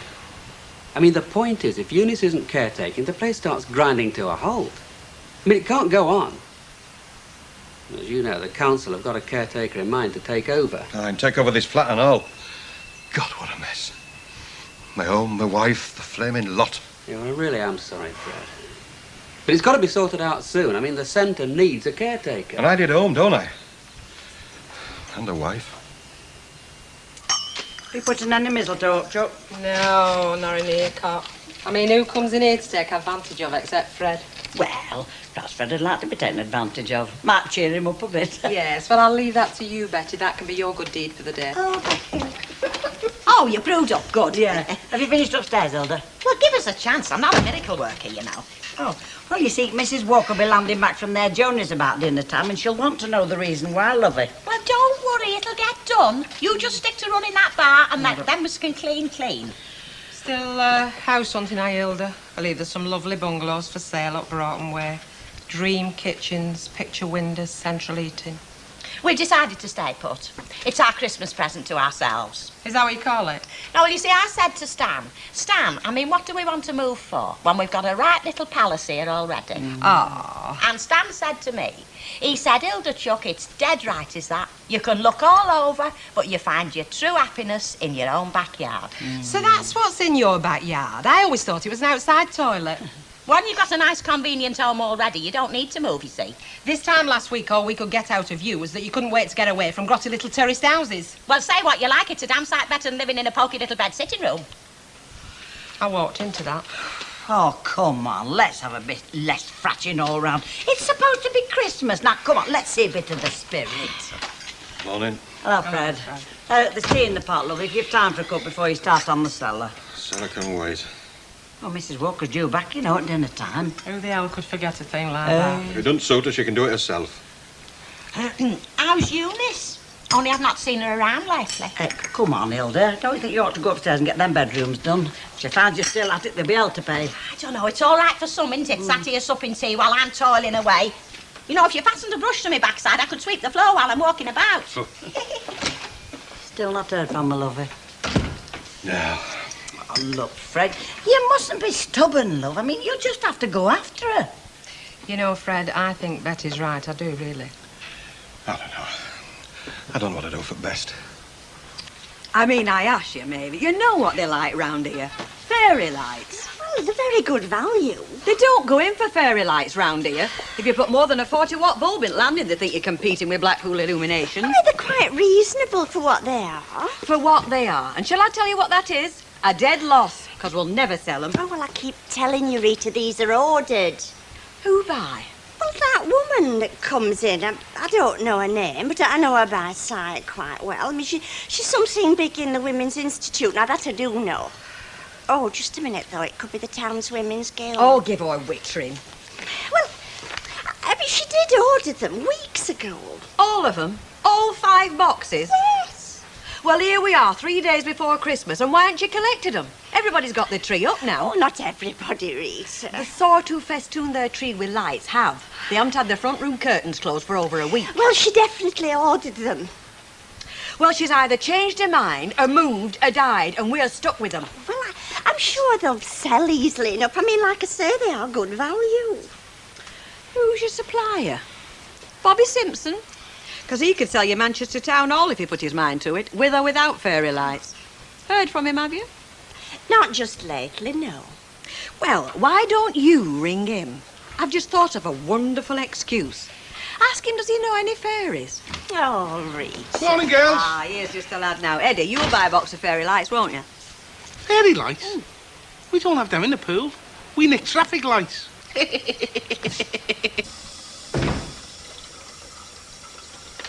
Oh, hi. It's been hectic this morning. Everybody's been in for their Christmas orders. Yeah, I've had quite a morning myself, mainly dealing with complaints. First of all, I was gripped by the ladies' yoga class. Oh, that sounds quite nice. Yes, well, I'm speaking figuratively, and it wasn't. Well, I didn't think they went in for complaining. I thought they went in for calm and beautiful thoughts. Well, they weren't a bit calm and beautiful with me. Apparently, when they got to the centre last night, their room was full of chairs, so they spent half the lesson shifting before they could get on with the yogaing. Oh, dear. It's hopeless without the caretaker. Did you tackle Fred? Well, I tried. Yeah, as far as I can see, the problem is that Eunice has gone, but he'll neither accept it nor chase after her, mind you. I don't think it'd do much good if he did, but he just won't come to grips with the situation. Hello, Emily. Hello. Where's Tracy? She's at Sandra's playing dollies. Just as well she's not about because I bought her Christmas present. Oh, thanks very much. That's ever so nice of you. Oh, did you get our card, by the way? Oh, yes, thanks. It's lovely. It came this morning. Well, I'll put Tracy's present under the tree, shall I? Oh, thanks, Emily. Would you like a cup of tea? Thanks all the same. I'm rushing home and then straight out again. I'll see you out. Right, bye. Thanks again for the Bye. presents. Bye. Oh, well, I think she'll like it. She'll Bye. Bye. No, I know she wrote me nose. Hmm? Well, I mean, I'm not on her Christmas present list, am I? Well, any reason why you should be? Come to that, are you buying her a present? No, I'm not, now. I don't suppose you were before. Oh. Right, I'd better get dinner started. Beans on toast, all right? All in favour, say aye. Aye? Right, that's settled then. Well, listen, I should be watching television, because there's something special I want to see. Right, oh. love. Oh! I was in it flying. Oh, Look at that. That's where it was. She was looking for that to take to Sandra's with her. You want to tell that child he wants to put her toys away? I might have broke my blooming neck. Yes, so if you look where you were going, it might help. Oh. Honestly. You're round in it, Stan. I thought I got him in last time. You know, flaming well you didn't. Oh, it's my memory. It's going, you know. Yeah, well, get your hands out now. Come on, get him in. Look, I'm skint. Till tomorrow. I'm getting cash in tomorrow. You know, Christmas boxes. I must be daft. Bess, can I have a couple of pints, love? Are you calling this Stan's Christmas present? Do you know, I might just do that. Hey, Stan, what's all this? I thought you were joining the ranks of the big spenders. That's what you told me and all. I would have been if we'd sold the house, Flaming Hilda. Ah, poor Stan. All his dreams have been shattered. You won't get it now, you know. It's all the wine, women and song. Beer, Len. Doesn't drink wine, does he? Oh, I come to think of it, he's not much of a singer either, is he? You know, I can only think it's a woman. Who is it, Stan? Her from Inkerman Street. Shut up, will you? Oh, I'm only joking. You won't be joking to Hilda, is you? Mrs. Walker. Good afternoon, gentlemen. Did you have a nice time, Mrs. Walker? Very pleasant. Oh, everybody well and prosperous at Very well indeed. Thank you, dear. Take the case, will you, Fred? Right. Well, and how have things been here? Any crisis for me to cope with on my return? Oh, no, everything's fine. Well, that makes a nice change. You'll notice I've done the Christmas decorations, Mrs. Walker. Yes. Nice, eh? Artistic, don't you think? Colourful? Mrs. Walker? Yes, Mr. Yates. I'd like to wish you a very happy Christmas. Thank you. No, I mean, I'd like to wish you happy Christmas in the proper manner, like. So if you'd step round here under the mistletoe, like. Oh, come on, Mrs. Walker, be a sport. I refuse to encourage you in vulgar horseplay. Oh. Well, look here, I've got some mistletoe about me person. If I find it, I'll nip round there, eh? Elizabeth, dear, I'm feeling rather tired after the journey, so I think I'll go and have a little lie down. Yes, all right. Mrs. Walker, I found it. Why, there you are, Kitty. You put the wind up any Walker, then? No, she was just playing hard to get. If I thought that was right, she'd have put the wind up me. Hello, Alf. What are you going to have, mate? Oh, no, thanks, Dan. In a bit of a rush. Oh. Fred, have you got a minute? What, do you want a drink or something? No, I haven't got time. I've got to get back to the shop. Look, to get straight to the point, I've had a message from the Social Services Committee this morning. Oh, aye. Yeah, well, it's a bit awkward, is this. Apparently they've got a new caretaker, you know, on the payroll and everything for the community centre. Quick off the mark, aren't they? Yeah, well, I don't want to go in on to all that again, mate. I mean, nobody regrets it more than me, but... Anyway, they've got this chap, and he wants the flat, so they've asked me... Yeah, they've asked you to do their dirty work, is that it? Hang on a minute, mate. Mate, a fine mate you've turned out to be. Look, Alf, I want Eunice back, don't I? If I'm out of that flat, where's she going to come back to answer me that? Well, I'm sorry, Fred. I'm just telling you what's been said. It's the only home I've got, Alf. God, what a lot of fame in trouble.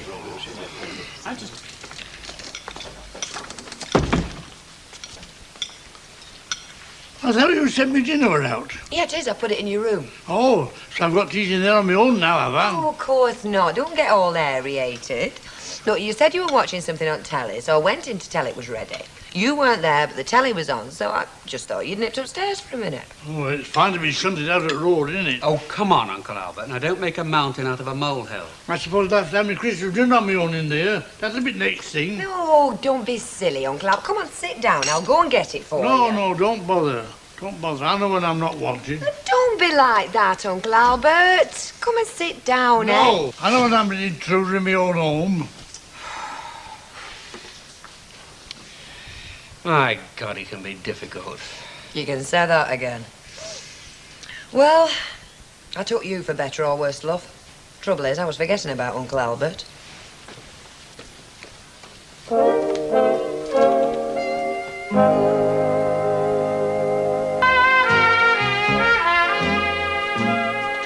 Tea up. Oh, good girl.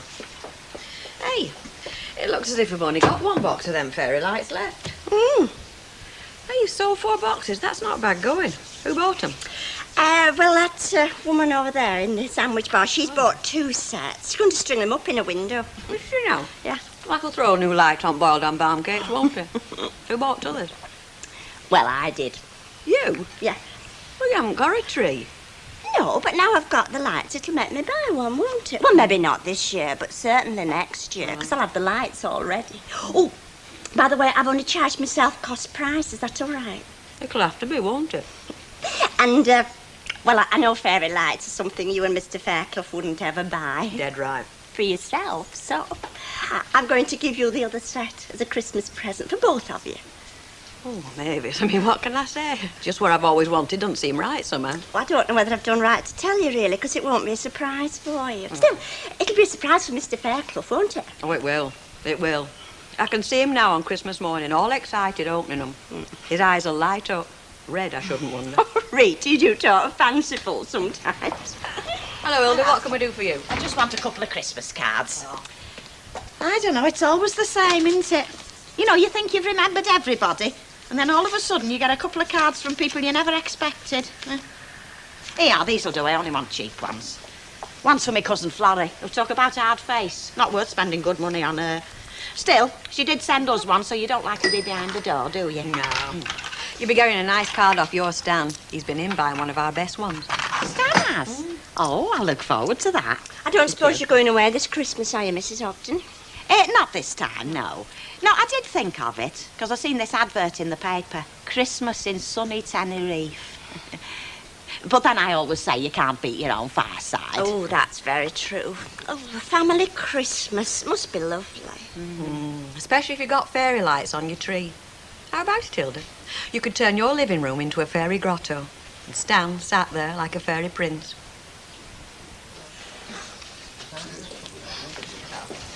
Still not heard from you, Miss Lover? No. Oh, come on, Fred. You can't just go on like this, doing nothing about it. You'll have to go round to that hotel where she works and talk things over. Sort things out, Fred. I told you before, Betty, I've got my pride. Oh, pride. To hell with pride. Is it more important to you than your marriage? Now, come on. Think about it, Fred. £1/2 a mile. Hey, what are you doing in here, Albert? Hey? I'm just saying you don't usually favour us in here. You generally go in snug. Look, I've been shunted about enough at home this week. Without you telling me where I can go and when.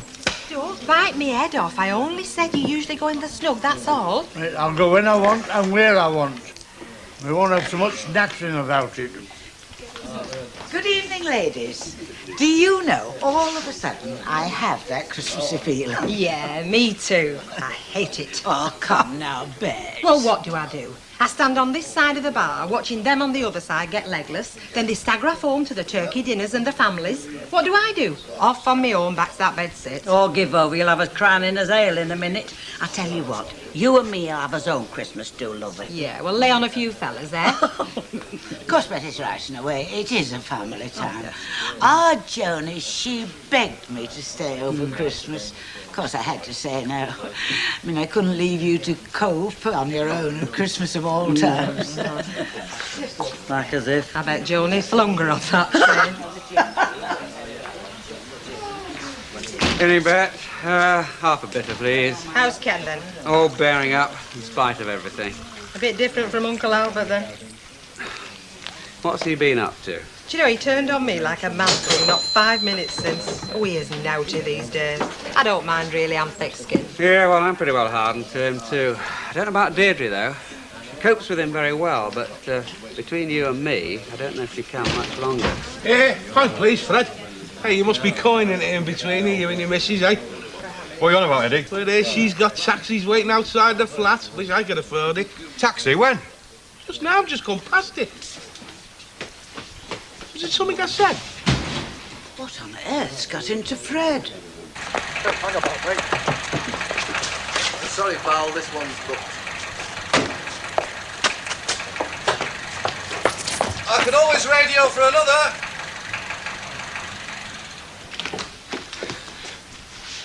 Hello, Fred. Is that your cab outside? Yes. I'll go and pay him off. Fred, I'm not stopping if that's what you think. I just called to collect my things and then I'm going the same way as I came in that taxi. What's happening to us, John? How have we got to this? Oh, I don't know, Fred. Well, look, we can sort it out. I'll go and pay the taxi off, then we can sit down and talk it over properly. No, Fred, I'm not staying here and that's final. But you're home, Eunice. Oh, wonderful. The council are chucking you out, aren't they? Some home. We've never had a proper home, you and me. They can't just chuck us out like that. We'll fight them. They've got to find us somewhere to live. Look, I'm tired of being shunted about. I'm sick of begging for a roof over my head. It's been nothing but that since we got married. It'll be different, love, I promise you. How will it be different, Fred? Have you won the pools or something? It will be different, Eunice, if we just stick it out, if we tackle it together. Blimey, Uncle Albert, it's no wonder I couldn't find any cups. They're all stacked up in your room. Are you thinking of doing in there, opening a pot shop? I was going to bring him out to you. You're like a squirrel. Hey, you've not got anything else hidden away in there, have you? Not I did out. I'm only kidding, yeah?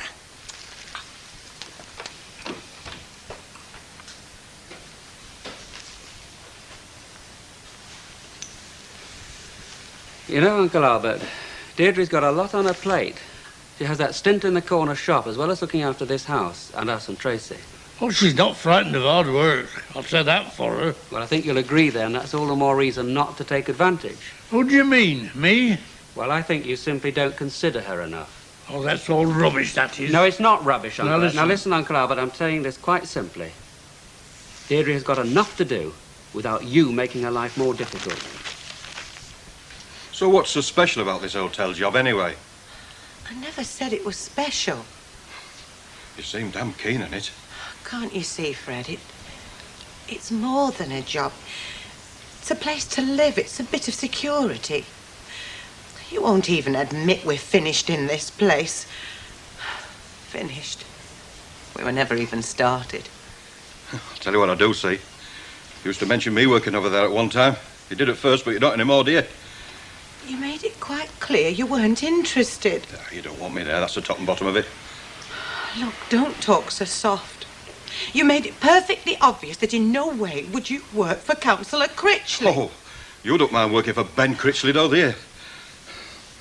I hope that's all that's going on.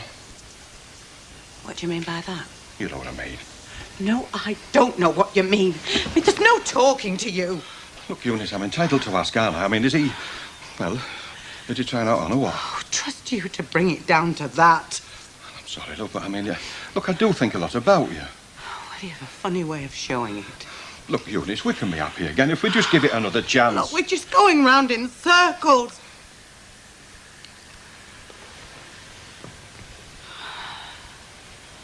I'm sorry, Fred.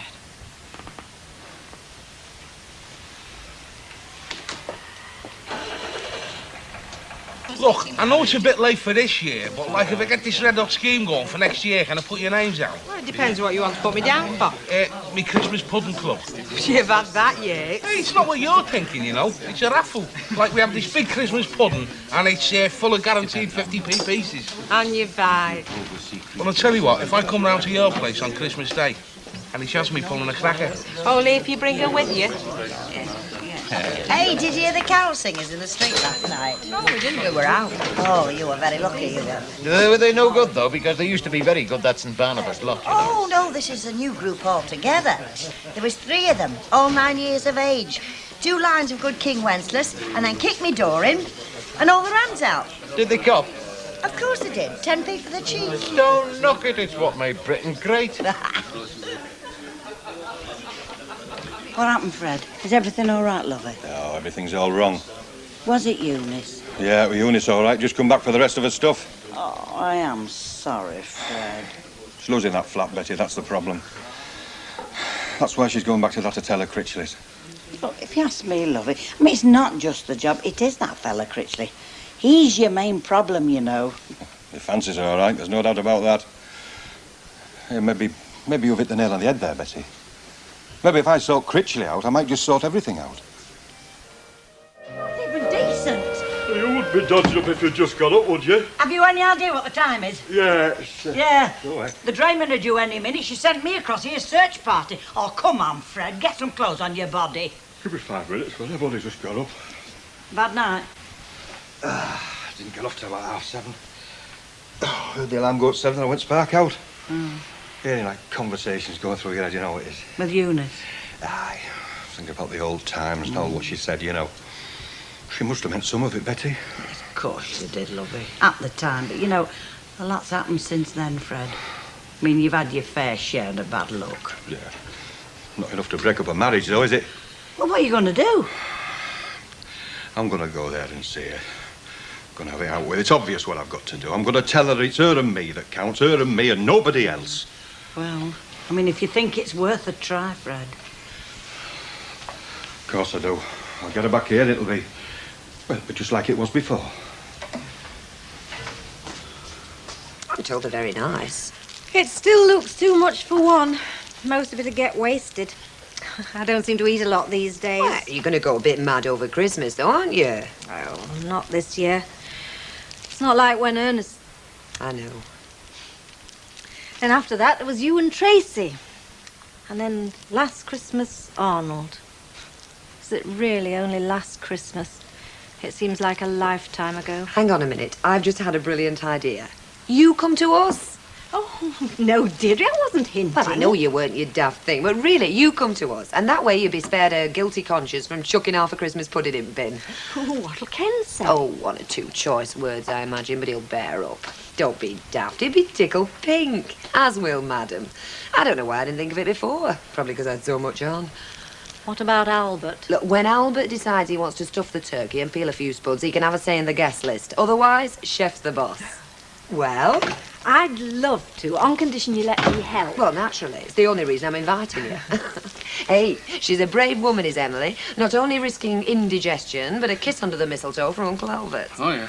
They've invited me for Christmas dinner. Oh, very nice. What do you mean she's not coming home? She always comes home at dinner time. Yes, well, she's not today, because she's busy, isn't she? She's getting orders out. It's only a couple of days to Christmas. How that escaped your notice? And what about my dinner? And I can do without your sarcasm. Well, can't you get a bite at the pub? No.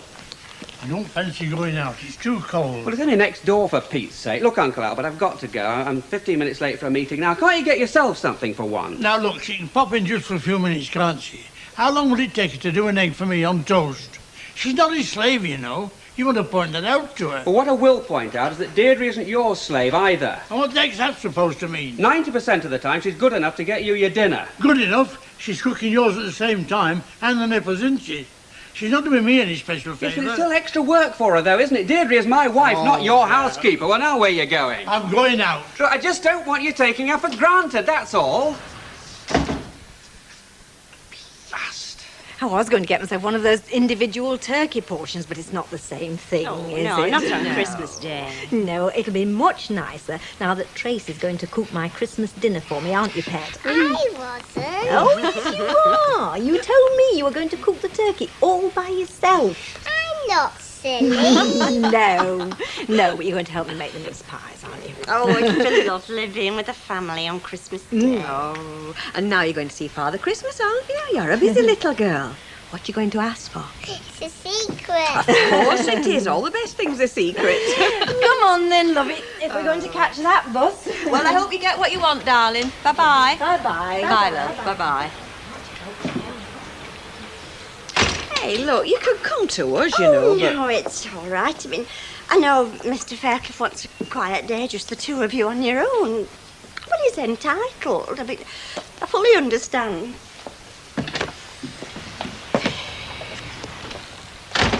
Yes, love. I called for the lights. The lights? That young lady put them on one side for me. Oh, I'm sorry, but with you not coming back, I'm afraid I've let them go. Oh, but I said I'd come back. I definitely said I wanted them. You said it'd be no trouble keeping them for a day or so. Well, a day or so, yes, but I mean, you have left it rather till the last minute. Well, we didn't want to get stuck with them. Have we none left? No, Mrs. Ogden took the last set. Well, what am I going to do? I've not got time to go trailing about now. I've got enough to do with the party as it is. Well, I could go into town this afternoon. I'm sure the wholesalers still have a few left. I'd be ever so grateful. I don't want to put you to any trouble. It's his mother's 80th birthday as well, you see, on Christmas Day. They're all coming, the old tribe. I can tell you I'm run off my feet. Oh, well, it'll be no trouble. The young lady will be only too pleased to go, won't you? Oh, well, in that case, I'll call back in the morning. It's just that I'm such a worrier. My George goes mad with me. But I do like everything to be just so. Oh, it will be. I mean, she's a close personal friend of one of their top salesmen, and if anybody can price fairy lights out of them, she can. Ta-da, love. Bye-bye. Right, I'll go and get my coat. Right, go and get your coat. Well, it was my fault. I mean, it's the least I can do. Mavis, I never said a word. But you don't think I should go? Actually, yes, I do. But as far as Mr. Simpson's concerned, don't get your hopes up too high of a Christmas date. Well, what's that supposed to mean? Nothing. It's just that in this life, Mavis, things don't always pan out as you'd like them to. Do you really think you're telling me something I don't already know, Rita?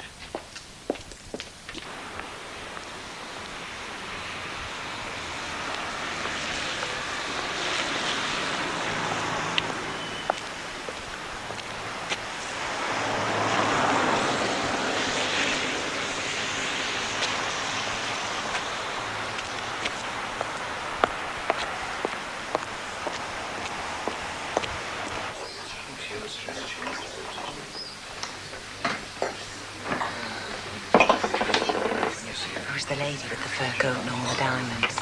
That's Mrs. Chalker. She's just come back from the Caribbean. She spends half her life on cruise ships and the other half in here. One of your regulars, is she? Yes, a very good customer. Her husband died and left her a fortune, but for all her money, she's a very lonely woman. Perhaps she fancies you. Oh, I shouldn't think so. She's very nice, but a bit on the ripe side for me. I've still got young ideas. Oh. Fred. Well, a bit of a welcome would be nice for starters. Something like a load of Hawaii. Or is that asking too much? Fred, you haven't come to start a row, have you? I'm sure he hasn't. She's had enough arguments. She wants a bit of peace for a change. And so have I, mate. Listen, do you mind if I have a quiet word with my wife in private? Fred, I thought we had all this out yesterday. And you think we've got it resolved, do you? Well, haven't we? Look, Eunice. Look, Eunice, you are my wife, and I do love you. And I want us to be together, to live together. We'll find somewhere else to live, love. I mean, bricks and mortars aren't everything. It's people that matter, love, people. Look, we were a great team, weren't we? I remember, we were great. If it weren't for him there, we'd still be, well, struggling on. sorry, Fred. You said the word struggle. I'm tired of struggling on. I've been doing it most of my life, and, well, now I've a chance of something better. What with him? And what's wrong with that? Listen, if it hadn't been for you, mate, me and my wife would still be together again. Please don't. It's all right. Eunice is a fine person and she's free to make her own decisions. If she wants to go with you, I can't stand in her way. It's easy for you to say Fred, that, don't, isn't it? please. Yeah. And a fat chance I'd have we walked up together, Fred! wouldn't you? Now, take it easy. You wanted her from the start, didn't you, mate? Yes, you did. What about all these flipping lies, all these lies about you wanted me to work with? You didn't want me at all. You know what that is, mate? That's enticement, is that? That's taking a man's wife away from him. Entice that get you in law for that, Fred, mate. will you Enticement stop it? is against the law to Listen live to as me. a Fred, I've told you I like him for himself. Oh, yeah? You like him for himself, eh? Not for what it can give you. Oh, yeah. Yeah, it's good, is that, innit? Yeah. It's flaming good, innit? By God, it is.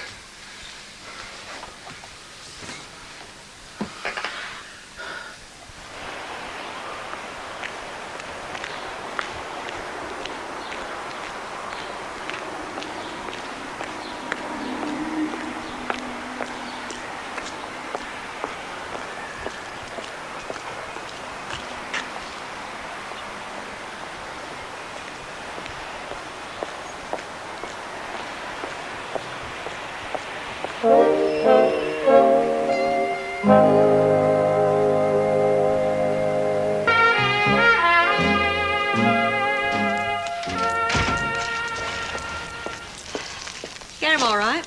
Yes. Who did you see? Oh, Bobby Simpson. Oh, yes, I saw him as planned, and he was very nice. He even gave me a discount off those, because it's the end of the season. Oh, he asked if you'd decided yet about them paper cups. We had a very pleasant conversation. Just business. Well, was it so stupid of me to think that he might have asked me out for a Christmas drink, at least, after the way he was before?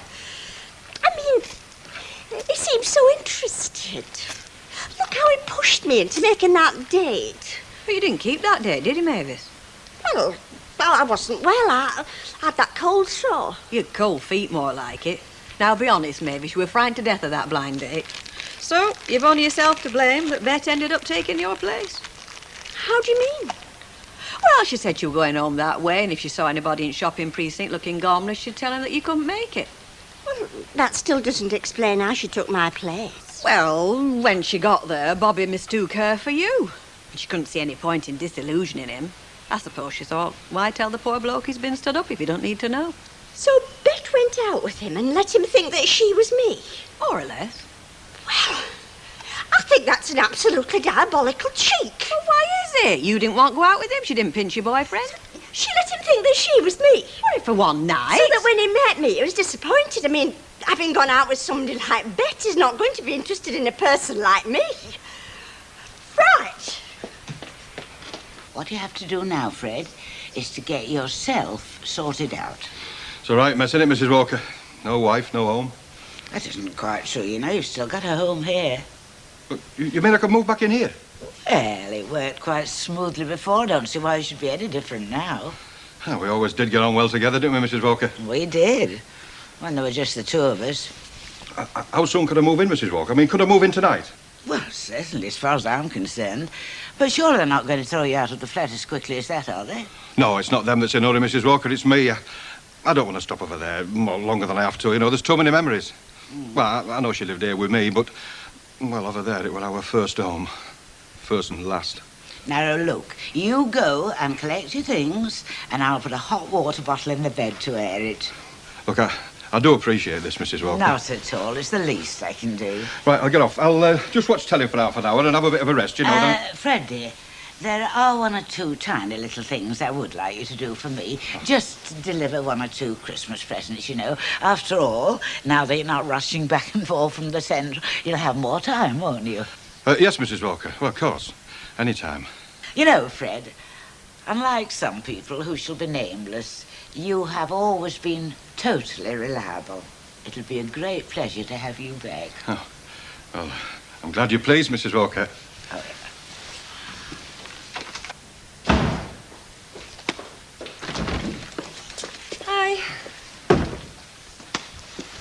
Right, who's going to give me a hand to get tea ready? Only I've got to go back for an hour. We've still got some orders to make up. Well, you needn't make no tea for me. Why are you going out? No, I'm stopping in. Been out enough for one day. Well, you want a bite to eat then, won't you? No, I'll make my own, thank you. Uncle Albert. Look, would somebody mind telling me what's going on here? Never mind, love. You sit down. You must be worn out. I'll get the flipping tea. You know, according to some folk, I'm taking you for granted. Rubbish! What folk? What have you been saying, Ken? No, just forget it, love. Now, what are we having? Oh, egg and chips, anything that's quick. I'll do the spudge, you set the table. And listen, I don't want you two falling out over me. I've enough to think about with Christmas only 2 days off. Oh, and by the way, I've asked Emily to come round. Fine. When's this? Christmas Day for a dinner. Bloomin' heck. Oh, come on. She is a special friend, Uncle Albert. I couldn't very well leave her on her own. Why not? I've been on my own many a time. And still would be if some folk had their way. That's a rotten thing to say. No, but it's true, isn't it? And don't crack on, you don't wish I wasn't here. All right. When you're in this kind of mood, I could wish quite devoutly that you were somewhere else. Ken! What does he expect me to say? He niggles on and on. He's totally selfish as far as you or anyone else is concerned. What does he expect me to do? Be grateful? Oh, blimey. Where are you going now, Uncle Albert? I'm going to Legion. At least I'll find a welcome there.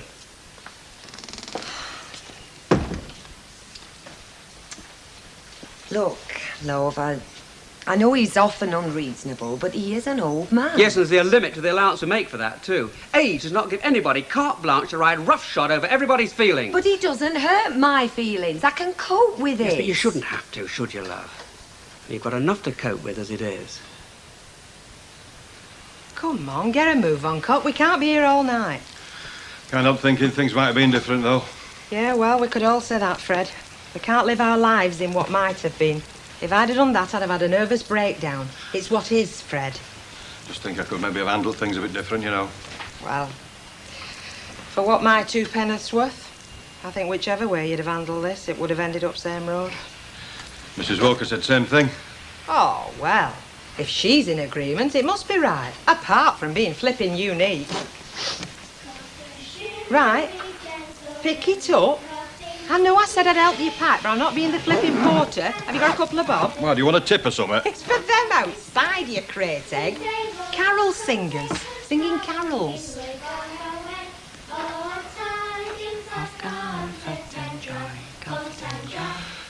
I could do with a bit of comfort and joy myself just now. Well, maybe your luck's changed, Fred. I mean, you're moving back in with Mrs. Walker, that's a start. You know, you've always enjoyed being her little errand lad. She's been good to me, as Annie Walker. Of course she is. Do you know she's almost as big a plaster saint as what I am?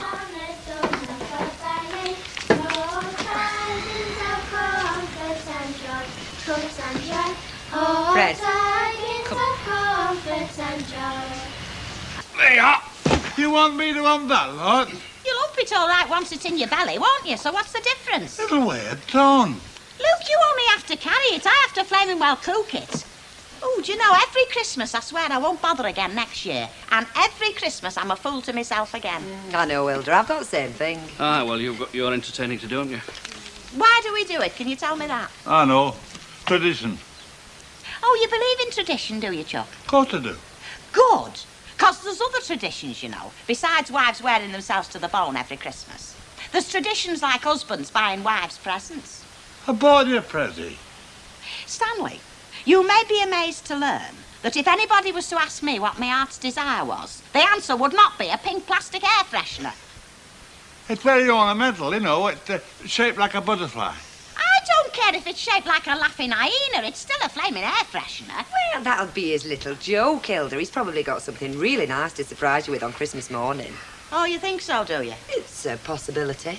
Well, do you know something? You're an even dafter optimist than what I am. Come on, Superman, get shifty. Oh, blue mate. Oh. Right. That's right. Oh, you can't help feeling sorry for her, can you? Yeah, she just likes moaning, that's all. Come Christmas Day, though, she'll be sat in there with them 2 tubs of lard, knocking back sherry, happy as Larry. While you'll be sitting here on your own. Ah, well, it suits me. You'd rather be on your own, would you? I quite enjoy my own company. Oh, it's a pity that, because I was going to ask if you wanted to join us. Oh, yeah. Oh, come on. You know perfectly well that's why you've been off with me all day, ever since you heard I invited Emily. Look, you invite who you like. It's no business of mine. Well, I want you, and I'm asking you, so you're coming, right? Next question. How many bags of sultanas does Mrs. Whitehead want? She writes like a demented spider. Give it to you. Excuse me, I'd like a word with you if you don't mind. Have 6, love, it's Christmas. Oh, you think you're very funny, don't you? Well, I don't say I'm Marty Kane, but I do have my moments. Mind you, that wasn't one of my better efforts, I must admit. Go after him, Mavis. Ring him up, Mavis. And all the time you're laughing at me behind my back, knowing what a fool you've made out of me. How did I do that? Oh, don't pretend that you listened. You impersonated me. Now, I know you did, because Rita's told me. She did what? Mavis, have you been drinking? Just because I'm standing up for myself, it doesn't mean to say that that I'm drunk. That I might have had a small glass of sherry just to keep out the cold. Hey, now, either she's drunk or I am, but I'm sure I've just heard her accusing you of impersonating her. Hey, that's a trick I've got to say. She did. She deliberately led a third party to believe that I was her. That she was me. Oh, I'm not embarrassed. Oh, Hey, now steady on. Look, Maeve, I'm sorry if I've upset you, but I mean, it was your own fault. Look, love, maybe next time you get an opportunity, you'll be quicker and grab it. That's right, that. I mean, I don't know what you're on about, but any opportunity presents itself to me, I grab it. she was thoroughly deceitful. Right, now, she was deceitful and you were stupid, so that makes you both a pair. Now, you've got it all off your chest. I'm going to take you home, put you to bed with that water bottle before you start attacking punks. See you.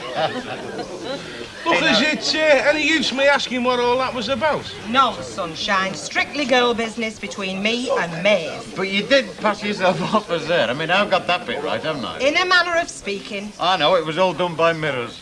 Well, actually, Mr. Fairclough, it may come as quite a surprise to you to know that I can sometimes be quite versatile.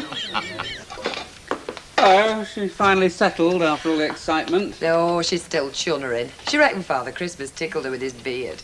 Dirty old man. That remark was in very bad taste, Mr. Barlow. Yes, I know. I do have my lapses sometimes. Yes, you do.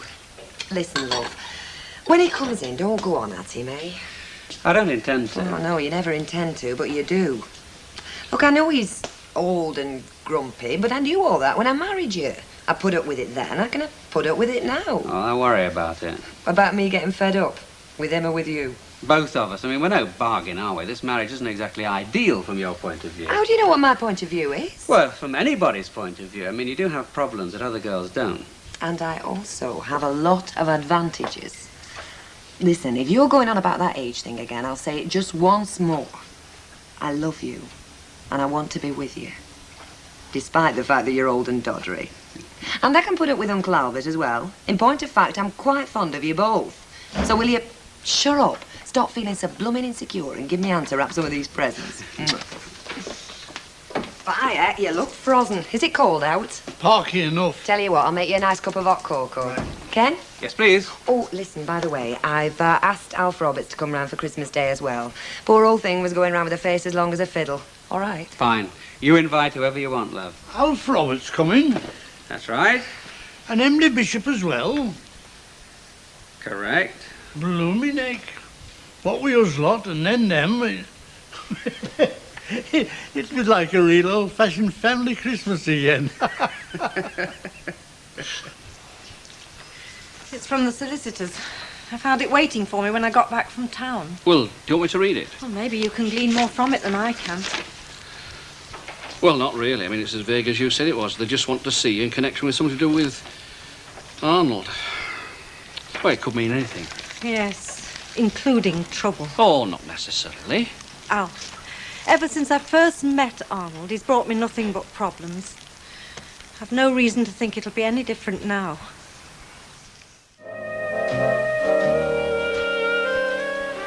Hilda! Hilda! Yes, Mr. Baldwin. Can't you do that when I've gone? Sorry, can't hear you. I feel like I'm having a tooth drilled. Just knock it off, will you? Oh, got a bad head, have we? Well, I'm sorry, I can't sympathise. Do you know, fellas seem to act like mad dogs at Christmas. You'd think some of them had never had a drink all the year and had to make up for it over 48 hours. Well, just cut out the lecture, will you? Do you know, I think if the Russians was ever to invade us, it'd be at Christmas. Everywhere shut and everybody plastered. Hey, Mr. Baldwin. What? Did it cost a lot, this flat, like? Enough. And if things don't improve, you can make me an offer. Do you know, me and Stan could have had a nice place like this. Only we couldn't get a flipping mortgage, could we? Oh, it must be nice to have money. You don't know how lucky you are. Yeah, I've noticed. Funny, innit? Harder I work, the luckier I get. Of course, that's half our trouble. Stan's never been lucky. Oh. I suppose I better move. Do something, you know.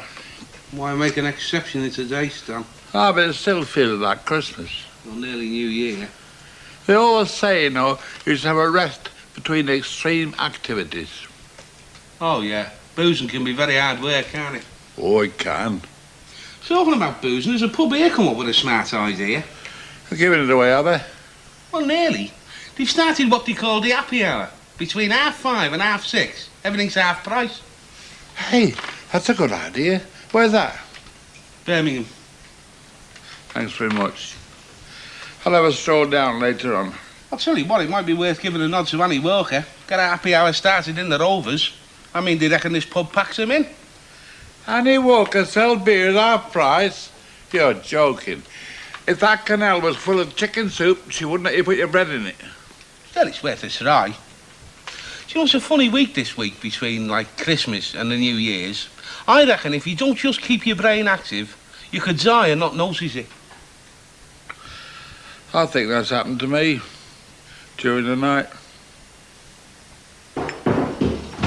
Only a friendly neighbourhood grocer, love. Oh, thank you very much, Alf. I didn't expect to deliver it today. Well, I thought I'd better do something, even if Rest at Nation wasn't. Shall I put it on the sideboard? Oh, lovely, yes. Oh, with only chocolate wholemeal biscuits. Is that okay? Well, it's still the festive season, isn't it? So why not? Would you like a cup of tea? It's freshly made. You've twisted my arm. Would you like a drop of whiskey in it? I have some, unopened as yet. Oh, no, thanks, love. I've had enough of it last few days. We've still got the New Year to come and all. Yes, indeed. Let's hope it's an improvement on this one. You can say that again. Mind you, we had a happy Christmas day, thanks to Deirdre and Ken, didn't we? Oh, didn't we just? You know, I don't usually enjoy Christmas, then I get all morose thinking I should, you know. We're our own worst enemies, really, aren't we? Yes. By the way, have you done anything about that letter you had from Arnold's solicitors? No, I haven't. Oh. Actually, it wasn't the first letter I've had. Oh, they'd written to you before, had they? Not the solicitors. Arnold. Arnold? He wrote to me a few weeks ago. Said he wanted me to go and see him. Did you? I never even considered it. I just burnt the letter. That's one chapter of my life I don't want ever to reopen. I can't say I blame you. Why should Arnold's solicitors want me to get in touch with them? Well, they're acting as a go-between, aren't they? You know, between you and Arnold. You never answered his letters, so... I'm going to ignore them, too. What, and worry about what it was all about all the time? Look, you ring the solicitors, ask them what the game is. That way you're not committing yourself to anything. No, I suppose not. Well, then do it, today. Make it an early New Year resolution. Right. I will. I think I've changed my mind, you know. Can I have a drop of whiskey in my tea after all? Zip cider. Away. We must be only flaming factory and country working today. We must be flaming crackers working Christmas week. Hey, hold on a minute, you. I'm glad at money. Mind you, I'm glad for Mr. Baldwin and all. Come on, it's work. Yes, I suppose you're right. But I had hoped to spend the rest of the week in bed, I'll tell you. Hey, our Jack's been in bed since Christmas night. He hasn't stirred since. Just this lump under the bedclothes. Oh, he'll be hibernated. Hey, I wish he would. Just think it. Time I'd have till spring. Well, look what wind's blown in. Frankie Baldwin's little friend. You're only jealous, Vera. Do me a favour. At least our Jack's got his own tea. Well, top set anyway. Never mind. How are you, love? Blooming. Didn't expect to find you lot working today. No, it's a special order. Yeah, Mighty Mouse has got his finger out at last. Well, Mike's here, is he? Hey, has Frankie come up with you, love? No. I just going to say hello to Mike. You know what I think? I think it's all off between her and Frankie. That's why she's come up here to get her claws into young master. Flaming Harry, Vera, she's only been in place 2 minutes. Come on. Listen, I've got a nose for these things. God, blind all right. And what brought you up here? Now, if the old man's skint, it's no good coming to me, I tell you. That's charming, I must say. I promised your dad that I'd pop in and wish you a happy new year. From London? Pull the other one. Is he with you? No, I've come up on my own. My mum's not too good, actually. Oh, I'm sorry. Serious? Well, she's had a bad heart for a long time. But anyway, how are you? Oh, making a living. Just. The world is not being good to me, Sylvie. Oh, my heart bleeds for you. Yeah, well, I'm up to my eyes in it at the moment, trying to keep that lot in clover, but, well, I'll be free in what? Half an hour if you fancy a drink? I'd love to. I'll just go and chat with the girls till you're ready. I don't think that's a good idea. They've got enough distractions as it is, like breathing. Oh, you don't change, do you? Who want me to? I don't care what you say. I don't want to spend New Year's Eve in here.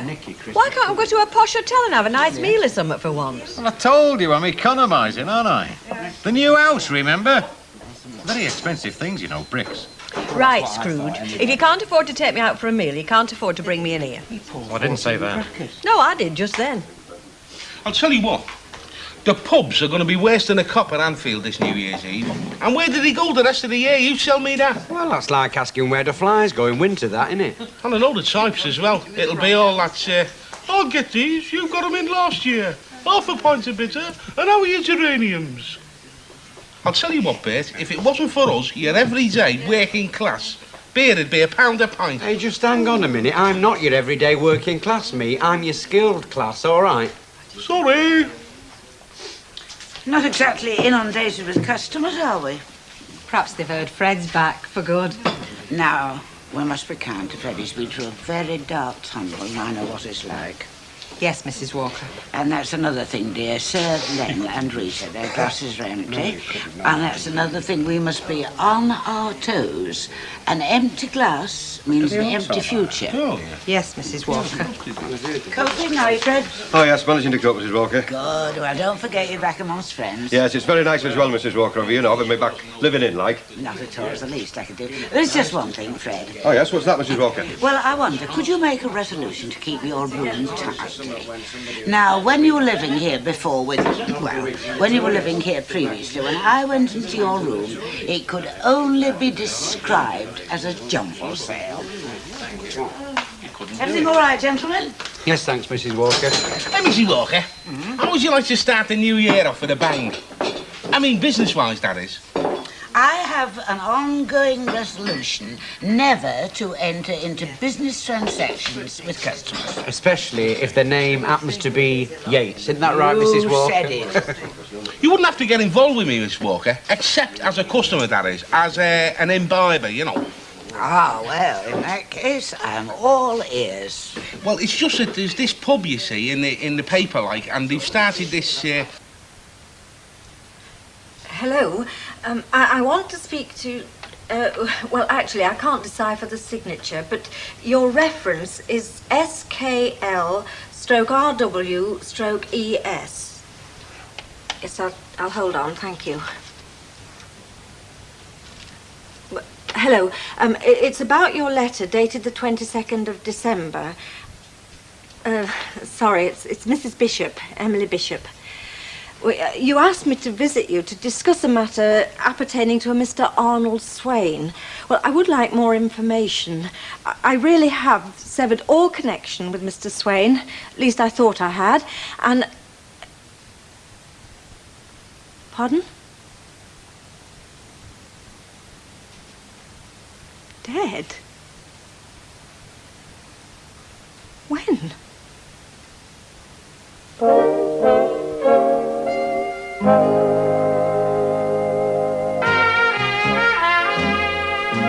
Is Frankie boy still giving you a good time then? Can't grumble. Has he got your firm's bookstore as a typist? Yeah, I suppose so.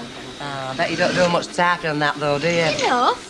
Get on, who are you kidding? I've got a certificate for 200 words a minute. Which means you could take down nearly everything you say, Vera. Yeah, let's face it, you talk 20, it doesn't. Oh, give over. I still say she doesn't do much typing. You don't get fair course party just for typing, you know. Taking a notice of her, love. All her husband ever bought her were a bag to put over her head. Oh, no, now, be fair. He does buy her a new tin opener every Christmas. He's got two godmothers worn out. Oh, go on, take Mickey. At least my reputation's still intact. Where? Timbuktu? I bet they've even heard of you there, Vera.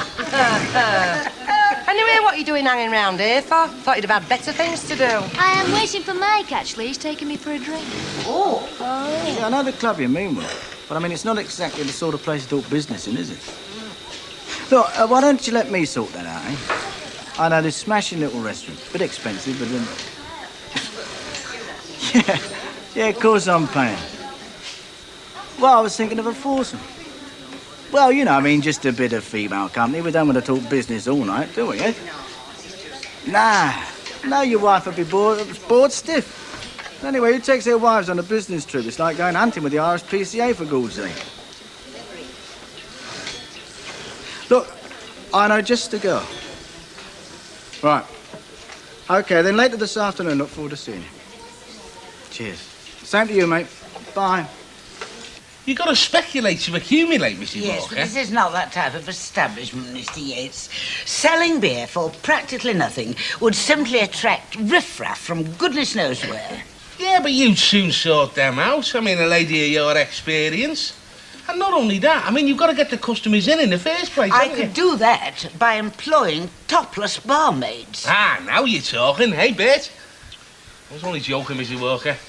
Eddie, you have not got a cat in hell's chance of selling her that idea, all right? Yeah, it's a pity, though, isn't it? I reckon the happy hour caught on, it could change the face of Britain. Especially on a wet Monday night in Sodmanton. Miss Hicks, isn't it? Mr. Baldwin's father's secretary, if I remember rightly. Compliments of the season to you both. Oh, thanks. Well, large scotch for me, please, and what you having? I'll have a white wine, please, if you've got it. It isn't exactly the sticks, you know, dear. What's she doing here with him? Well, she would, wouldn't she? I mean, birds like that always knock about with fellas like that, don't they? Now, don't get bitter, Fred. Already am bitter. There you go, Yates. Sir, Fred. Hey, I was just telling Mrs. Walker about this pub where they sell half-price drinks. You're all right. It's called the Happy Hour, between 5:30 and 6:30. Happy Hour. 142, please. Thank you. Things must be improving. Working, are you? Oh, it's a special order. One off. But then in these hard times, every little helps. Talking of hard times, take a look round you. Yeah, well, people will be spent up after Christmas, especially this year when they didn't have much to start with. And do you know what Mr. Yates has suggested? That I start something called a happy hour, in which I practically give my stock away. Yeah, the posh pubs do that in London. Mainly to catch a businessman on the way home, you know, to give himself a bit of Dutch courage after slavouring away over a hot golf club all day. Yeah, but they don't call it happy hour, do they? Here and here. Cocktail hour. That's it, cocktail hour. But is it successful? I should say they stood on one another's heads some nights. Really? Yeah. Cocktail hour.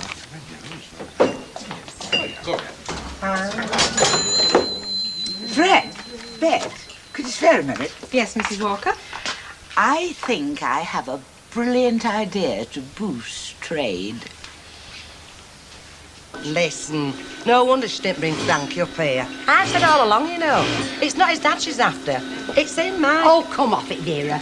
Listen, it's true, you'll see. It's plain as nose on your face. Afternoon, ladies. I hope you brought a sick note. I beg your pardon, dear. I'm only joking. Good. Can you spare a minute, huh?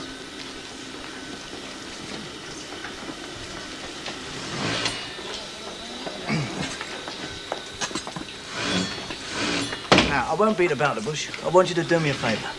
Anything as long as it's not money. I want you to help me swing a business deal. Gee, how can I help? Look, I'm not having you on. I think you are the ideal girl for the job. What job? Shh, keep your voice down a bit. Well, you see, it's a sort of hostess job. Hostess? We're taking over from Freddie Laker now, are we? You see, now that's why I thought of you, because you've got a sense of humour. Now then, I want you to make up a foursome, you see, with me, a lady friend, and this guy that can put a lot of business our way. I see. You want me to come out on a blind date? Well, no, not really, else. No, you see, I want to wine and dine this guy, Wilf Stockwell, and, now, there's no strings. Honest, else, I mean, he is a very nice bloke. I mean, I couldn't ask one of the others, could I? They're not in your class. Can you imagine that Vera in a first-class restaurant, eh? Flattery will get you everywhere. Do I talk in my posh voice then? That's my girl. Be your natural, happy, charming self, etc., etc., you know. Yes, it's the etc. that worries me. Tell me, is the other lady Silver by any chance? Huh? No.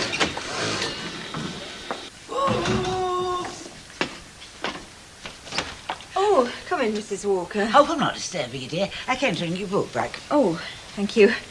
Did you enjoy it? Yes, I thought she was rather a silly woman, didn't you, turning that nice man down? Yes, she was rather. Well, I must get back. It's very chilly outside. Is it?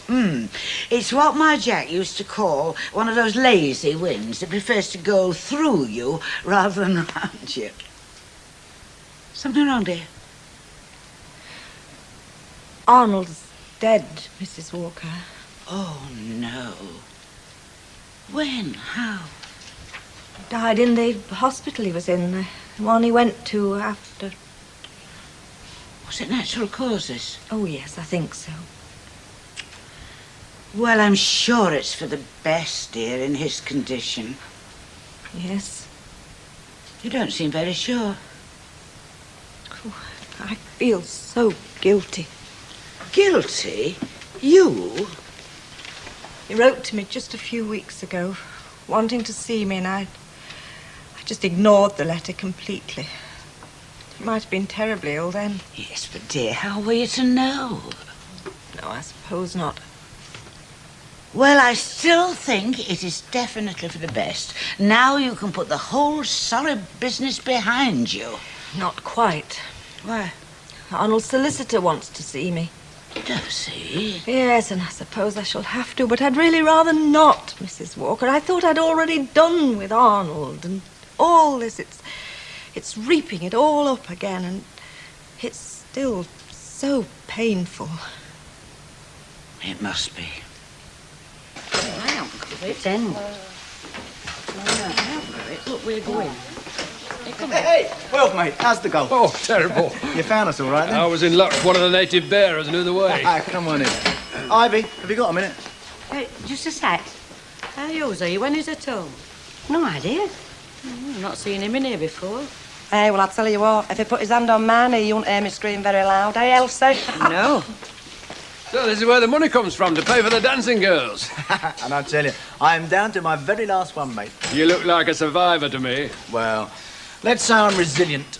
That's another word for cunning, isn't it? That is another word for a lot of things. I'm sorry, I was just finishing off.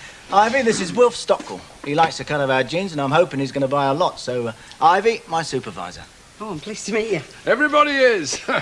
I'm sorry to delay your refreshment, gentlemen, but I do have an important announcement to make. Can I have a pint before you start talking? Ah, come on, I'm spitting feathers here. Please, gentlemen, I just want to say that I have decided to introduce a cocktail hour. And who sups cocktails in here? Well, Stan sometimes has a cherry in his pint, don't you, Cock? Sorry. If you would allow me to finish, Mr. Tatlock. The cocktail hour will be between 5:30 and 6:30, and during that... Get on with it. During that time, beer will be reduced by 10p a pint, and spirits will be half price.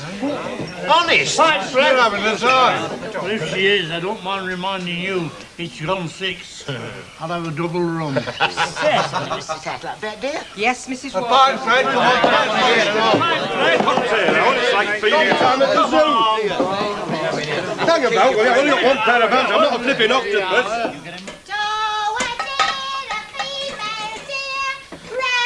Flaming heck, Hilda! Like someone dragging a wardrobe. You are? What's for tea? Oh, I'm doing you some chips and I've got a bit of turkey left. Oh, not turkey again, Hilda. Hey, there's millions of people in Africa be glad of this turkey. Yeah, well, you can have mine for the start. What was that? I said it's a wonder me and Stan haven't got foul pest. Listen, I'll fetch you a backhander in a minute. Now just get that table laid while you're doing that. Where is Stanley, anyway? It's not like him being late for nosebag. Phew, wouldn't you know? Queen Anne's cocktail hour, isn't it? You what? Cocktail hour. I seen Bet Lynch in Alf Roberts' this afternoon. There's all the shops is half price and there's 10p off ale till 6:30. Hey, come back here, you! Your tea's ready! Oh, what's the use? Chop, Fred, give the refill. I'm here, oh, come on, Bert. No, more for me. It's coming out of my ears already. What's the matter at these prices? No danger. They're even giving half price tips, some of them. You might have given us a nod, Mrs. Walker, since it was my idea. Still, the first pint free will be all right. Lots of people have ideas, but only very few can find them. That is the secret. 10p off like everybody else. Oh, thanks very much, Mrs. Walker. I've only got a few minutes now. Oh, yeah. Come early tomorrow then, won't you? Rita, love, come and have a drink, quick. What do you think you're playing at? My missus is going to have a cocktail. She's going to have a shandy with an onion in it. Your tea's ready. Do you want me to bring it in here or what? What a very good idea. What are we having? If you don't move yourself, you're going to have cold bacon, congealed egg and cremated sausage. 1 pint. Come on, you might as well have one while I'm drinking this. Rita, if you can't beat them, join them. Order something very expensive, love. Right, I'll have a double brandy and port. Not bad. Serves you right, Fairclough. I didn't say go mad. Listen who's talking.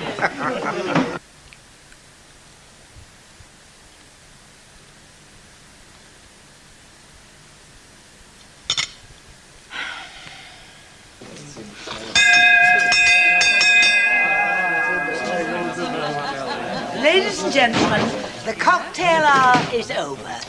Thank you for your custom. Hang on, Mrs. Walker. One for the rolls, eh? Have a whiskey. Certainly. Bet, dear? Yes, Mrs. Walker. A whiskey for Mr. Ogden and a beer for Mr. Case. You're joking. That's what they ordered. At full price, of course. You could always change your minds. I've got a taste for it now. Well, that's the idea. Talk about grown fellas. You're like babes in arms. She's right, you know. Well, we'll just have that one and then we'll go. Oh, I'll believe it when I see it, love. Hey, he's a nice fella, that Will, isn't he? Yeah, he is. And I tell you what, if we get this order, I'll remember you in my will. No, I'll take it on account now before you die. Oh, well, see, don't you think it's cost me enough already, eh? 5-course meal, vintage wine, soft rides, music, and I tell you what, I'll even treat you to a hairdo. I'll take you up on that. I tell you what, the girls are going to be green with envy, you know. So we have to tell the other girls? Oh, not if we you don't want. I mean, we don't want any unnecessary aggro, do we? Hey, look at that, Annie. She's like a cat with 2 tails. Yeah, Rita doesn't look too happy, though.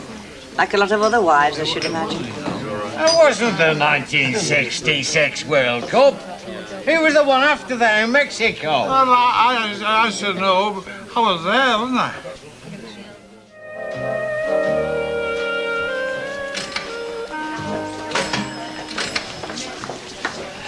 Mike, can I have a word with you about tonight? What about it? Well, I've got to have my hair done, haven't I? And she only does it this morning. So? She does it this morning? Yes, but you... It is all right if I come in my own office, isn't it? I presume you have concluded your business with the boss. Eh? What? Oh, yes. Ivy. What? I'm taking a couple of hours off this morning. What for? I've got to go somewhere. I have cleared it with Mike. Oh, have you?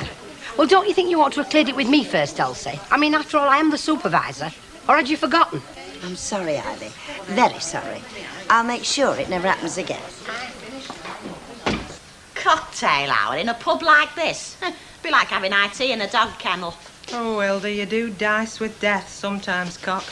If she heard you saying that, you'd be a missing person before day were out. No, I'll say it to her face if you like. I'm not a prawn, you know, not like some I could mention. Look, if it gets the punters, then I'm all for it. The business we've been doing this week, I've been checking up work job centres, and that's a fact. And there's another thing. Now, who's going to be daft enough to imagine that 10p off a pint's the next best thing to paradise? You can hardly blame us, Mrs. Ogden, if your husband doesn't know the meaning of the word moderation. Well, that poster's hardly going to send him running to the dictionary, is it? Cocktail hour. Stroke of genius. Yeah. Mike Baldwin can be quite brilliant sometimes, can't he? Now, Fred, tell me, do you feel more enamoured of the idea today? Well, I'll put it this way, Mrs. Walker. I'll do my best to make it a success, naturally, but I'm not all that enthusiastic about it. Oh, dear. I suppose we can expect him to be down in the dumps for some time to come. Well, let's say he won't be the life and soul of the pub for a while. Was he ever? Come to think of it, no. Morning, mate. Oh, hello, Alf. I'm not too soon, am I? No, of course not. I've only my coat to put on. I don't know what you're bothered about, you know. I mean, with something to note, red tape of some sort. I know, but why should Arnold's solicitors want to see me? I mean, I'm not next of kin or anything. I'm nothing. Just his ex-bigamous wife. You know, I don't think that can have much legal standing. Well, it's not beyond the bounds of possibility that it's left something for you, you know. Oh, Alf, I hope not. Well, a little trinket, you know, to remind you of him. I mean, I don't care what he did. I'm sure he felt a lot about you. Yes. Well, I'm ready. Have you ever tried to squeeze into one of these little sports jobs before? No, I haven't. Though I've always wanted to. Oh, now's your chance. Well,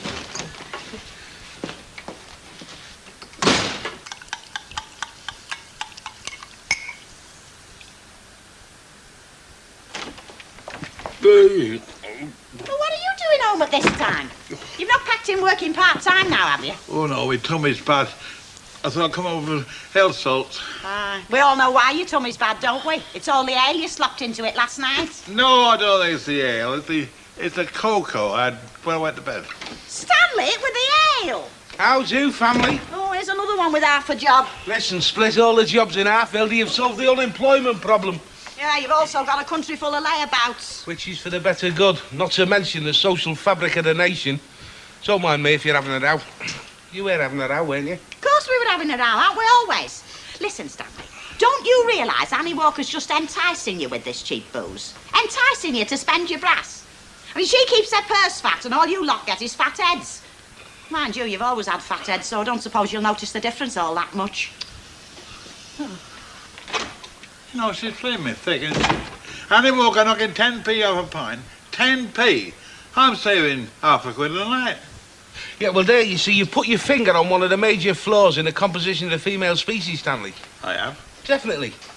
What have you had in here? Health salts. Ah, well, waste not, want not.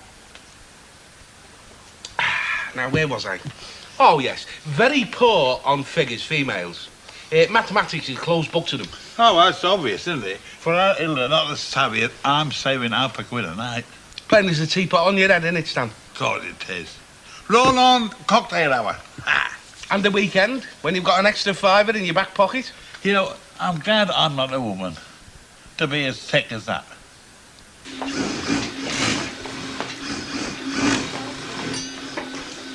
Oh, you're back then. I'm beginning to think you've got a fresh job. Oh, no, love, I like it here. You've had your hair done, haven't you? Me? Well, I'm not talking to wall. Yeah, well, to tell you the truth, I have had my head on. You know that errand I went this morning? Well, I found I got a lot more time left over. I thought, well, I'll pop into Margaret's on Union Street, and she gave me a quick shampoo and set. Keep it under your hat, though. I don't believe a word of it. No, and neither do I. That's why you went to see Baldwin this morning, didn't you? To ask him if we'd have time off to go and have your hair done. And what's more to give it you? Yeah, he won't give me it. Nor me. No, she gets special treatment. Aye, I wonder why. Now, look here, girls. Oh, hello, Elsie. I'm glad you could join us. Have you noticed something different about her? Hey? Have you noticed something different about her, Elsie? Go on, take a good scan. You've had your hair done? Oh, full marks. So I thought you were going to need specs. How come, Elsie? Well, you see, it was like this. Listen, if she starts giving you a cock and bull story about just nipping it to Margaret's on the off chance... Yeah, don't believe her. Because she fixed it up with Baldwin this morning, Makes you wonder what else she fixes up with him, doesn't it? Vera, you've got a twisted mind. That's if you've got a mind at all. Harco's talking, stuffing us full of lies about slipping into Margaret's, and she didn't even bat an eyelid. Must come with practice, that. All right, Vera, I'll tell you the truth, but you're not going to like it. Mike did give me time. He did give me time off to have my hair done. Oh, really? Has he gone soft in head or something? No. It was this... He wanted me to make up a foursome. It was this customer, you know, the fella that was in. You saw him. He wanted me to go and have a meal with him. Oh, aye. And he wanted you to provide crumpets. I said he wanted to make up a foursome, Vera. Awful other one. Wait, what's going on? Hello, Mr. Baldwin. We just admiring our Elsie's hairdo, you know. By it shall do you proud tonight. That bide'll think he's come up on poles. Now, let's get it straight, shall we? I asked Elsie to do me a favour by coming out and having dinner with me and a client, right? And that's the strength of it. And anyway, it's no concern of you lot, so get on with your work. No, it's no concern of ours, because we weren't asked. Oh, forget it, Vera. Forget it? Why should I? Wouldn't you like to be going out on town, having your hair done in firm's time, going to a nice posh restaurant, because I know I would. Aye, and so would I. Poor old Arnold, eh? Yeah, he came to a sad end, didn't he? But obviously Emily hasn't done with him yet. Must have been worth a bob or two, though, with that pet shop. And all his stocks and shares. He fancied himself as a bit of a financial wizard, then, Arnold, didn't he? Funny how folk are different, isn't it? I'm too generous, that's my problem. You are, love. I'll have another vodka and tonic. Then, of course, there's his sister. Eh? Well, if Arnold left any estate, there's his sister to be considered. And his widow. They were never divorced, were they? No. Vodka and tonic, was it? Yes, please, Mr. Walker. Where have I just been? I gave up. At the library, reading book titles sideways. Not bad, but I can only give you 6 out of 10. Ah, that's not fair. It's as good as yours was yesterday. £2 of cheap beer. Only during the cocktail hour, Stanley, as you very well know, Mrs. Walker? Yes, indeed. Oggy thinks the cocktail hour something to do with the chicken nut, don't you, Oggles? If you're a cocktail out at tea time, why can't you have one at lunchtime? Hey, now, that's a good question, that, Stanley. Look, I am not here to argue with riffraff. That's all behind me. Do you want 2 pints, don't you? I'll drink more now and say that later on, will we? What? I'm not daft, am I? God, you could have fooled me. Hey, don't mention the cocktail hour to me, mate. I was in dead lumber when I got in last night. You're like a lot of other fellas. You don't treat your woman strong enough. When Hilda and me got wed, I said to her from the word go, never interfere with my drinking. And she never has. Hello, Elder Love. Stan's Yeah, here if hey. you're looking for him. Sorry, Stan. I shouldn't have done that. You've gone as white as a sheet. Have a drink, quick, love. Yes, I think things went very well last night. I think my cocktail hour is going to be quite a feature for Rovers. I thought it was a smashing idea and all. And we all know why, don't we? Oh. You'll be having your dinner with Mark, won't you, Elster? Oh, Vera, get lost. I'm not going to let this drop in her, you know. Well, you thought you could have asked one of us, wouldn't you? Yeah. Just spends all her money on clothes. What she has to do, don't she, to make herself look out like? Listen, I feel just like you two, you know. I mean, he could have asked me, couldn't he? Oh, come on, we're not getting over with this. Hey, I'll think of something, don't you, fret.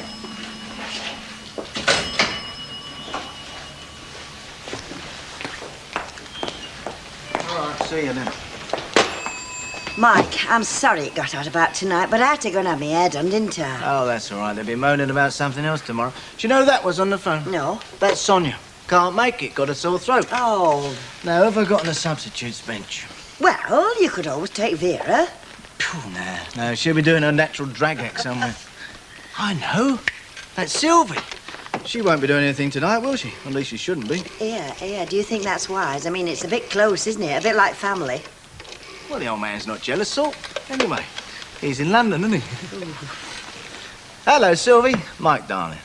Now, you know what you've always been praying for? Me to take you out to dinner? Well, tonight's the night. Yeah. Well, I want you to make a foursome up. Yeah. Well, say, drinks at my place about 7. Yeah, OK, love. Don't thank me. You just look your natural, gorgeous self. See you then. Bye. Ha-ha! Fixed. I hope you know what you're doing. What do you mean? I'm only taking her for a meal, aren't I? I'm not shipping her off to Brighton or anything. No, but you've done that sort of thing before. Oh, now, come on, Elsa. Now, don't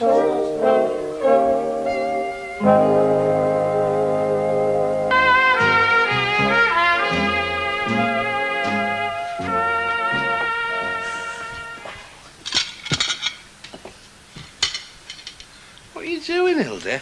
I'm eating Stan's tea, that's what I'm doing. Why? Because it's after 6 and there's still no sign of him. But we all know where he is, don't we? Cocktailing. Well, we'll see if he can live off flaming cocktails. After 6? Why didn't you wake me? I'm missing all the cheap ale again. Ooh, you fellas should sup soapy water if they sold it in pubs. Ooh, talk to yourself, Hilda. There you are, Stanley. That's another £1.60. Another month of this and I'll be a millionaire, I tell you. What are you on about? Oh, you wouldn't understand. You're a woman.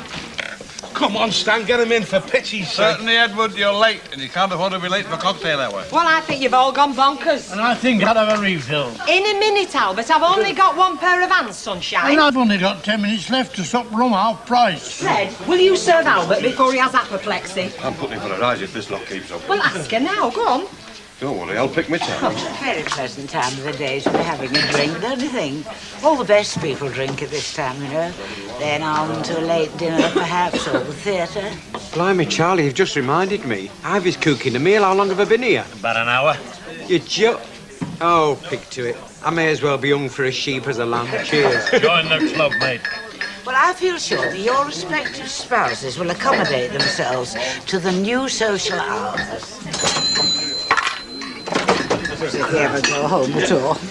Once we get them, dear, we keep them. Now keep up with the good work and give me a call if the Jaguar set comes in. Jaguar set? Are there any in Weatherfield? If there are, they'll probably think this place is the local ruin. Now, Fred, you've got to admit, we're not doing too badly. We'd be empty now if it weren't for cheap beer. Admit? I'm admitting now. Excuse me, landlord. Similar again, please. 3 whiskies. Why do you have them in one glass and save the washing up, pal? Separate glasses, if you don't mind, landlord. I'm not a big drinker. This is the life, Esquire. Better than watching the balloons going down at home. You seem to be doing all right, mate. Oh, and I haven't really started yet.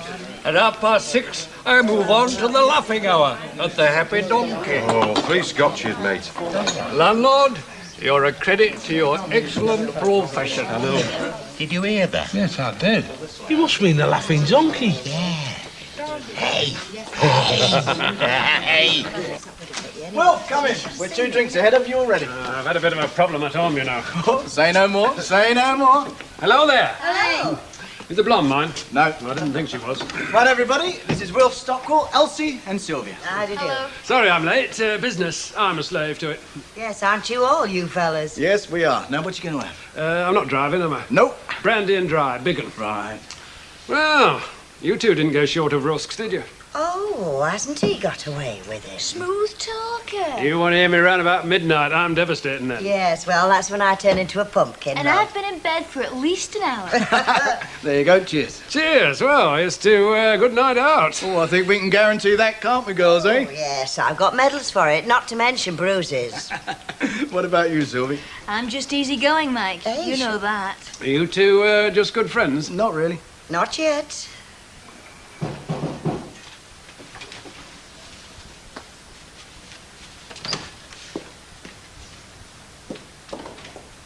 Oh, hello, Alf. I'm just nosy Parkering, really. I wondered how you'd gone on with solicitors, you know. I'd have come up earlier, but I've been that busy. It was, well, interesting. Well, I'm not trying to pry, you know. It's just that you seem that anxious about it. With every reason, as it turned out. Oh? Arnold did leave me something in his will, as you so rightly forecast. Ah, a little trinket like I said. No. £2,000. 2,000 quid? That's a turn-up, isn't it? Yes. Well, it's no more than you deserve after what he put you through. Oh, I know that sounds a bit hard-hearted. Look, you want to enjoy yourself. Get yourself away on a holiday. You know, have a bit of a fling, I would. No, Alf. Well, why not? I don't want it. Not a penny of it.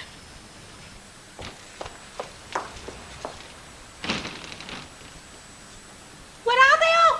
Laughing Donkey. You are? As true as I'm lolling here. As soon as we stopped serving cheap beer and half-price spirits, they all sailed off to the happy hour at the Donkey. It's like a disease with them, isn't it? The children, Hilda. They need the ice cream cart to be coming round every day. Twice a day, if you ask me. And I'll give us a light ale. I'll give you a large port for half price if you keep your gob shut. It's shut tight.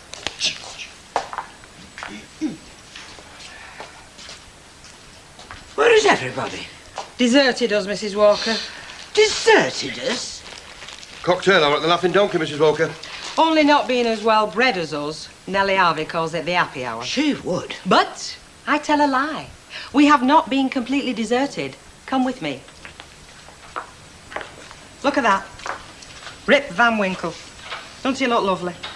We could have little copies made of him. I bet every house in the land would buy one for the rockery. You know, I feel let down. One tries to inject a little light into their grey lives, and they bite the hand. What's taking the brass out of their pockets? I beg your pardon, Mrs. Ogden. Oh, come on, Mrs. Walker, you can't kid me. You were only in it for the money. Just another bright idea to part the working classes from their hard-earned shillings. Well, I'll tell you this much. My Stan won't be coming to no more cocktail hours, even if you put a coach on to fetch him down the street. And I think you'll find a lot of folk think the way I do. You can take it from me, Mrs. Ogden, there will be no more cocktail hours here. If only because it is like feeding strawberries to pigs. That was below the belt, Hilda. No. No, she were dead right in this case. Here's your port, love. You can have it for now, for being so brave. Oh, what's that? Of course, that's nothing new for me, you know. I mean, I need a lot of courage to live with Stan. Cheers. Cheers, cock. The old man did you proud with this, you know. He's a very generous person. Runs in the family. I've got lucky, haven't I? Come on then, you two. The meal's booked for 8. We're just swapping life stories. So that's likely to take all night. I'll leave you here if you like. What do you think, Elsie? No. Elsie says she wants to stop. No, I didn't. I said no. We're in the language of love, darling. No means yes. Am I right, Mike? It's a principle I never leave home without. Oh, you learn something new every day, don't you? I think I left my coat in the bedroom. I'll get it. Thank you. What do you think? Nice chap. He seems good fun. He is. Have you come to any decision about me yet? Still working on it. Here you are, Elsie. Oh, thank you. Right, let's see how much of Mike's money we can spend. Oh, a great deal, I should imagine. Hey, I'm only taking you to a takeaway, you know that, don't you? After you. There we go. Come on then, mate. Oh, Tarlo, Cheers, did you set one for yourself? No. Oh, tough. Well, I flaming well will next time. Oh, I shouldn't pull his legs, should I? Not at all trouble he's been having. Hey, come on, fellas, to bring it on the shoulders, you asked me. Hey, I'll tell you what, I've never seen your Bert as drunk as that before. Well, it's Mrs. Walker in her cocktail hour.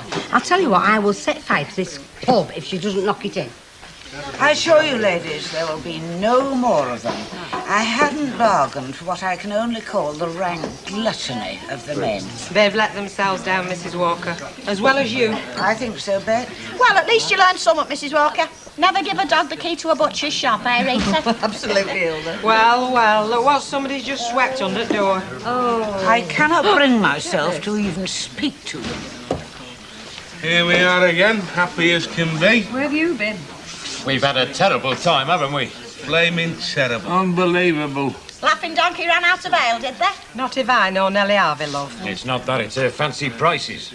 10p off and you're only just breaking even. Oh, I feel sorry for you. It was a big disappointment, I can tell you that. Well, it's taken you long enough to find out. We had a few quid left from drinking here. You what? It's all right, Hilda, it's just his little joke. What's everybody having? I'm so depressed I've sobered up. Good, because you'll be even more depressed when you hear the news here. What news?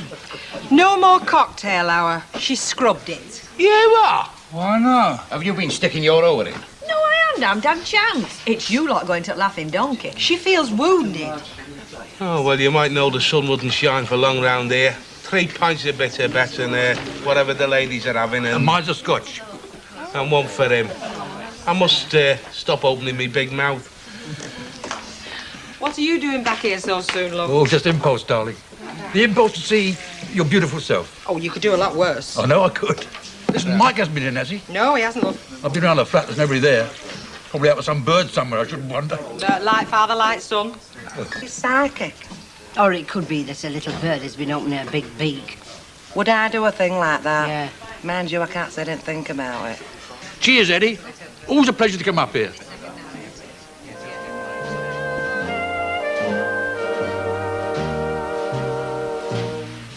Classic Corrie is back same time tomorrow. Well, next on Plus, Alan Turner strikes a hard bargain in Emmerdale, whilst over on Breeze, the heat is on in Pot Luck.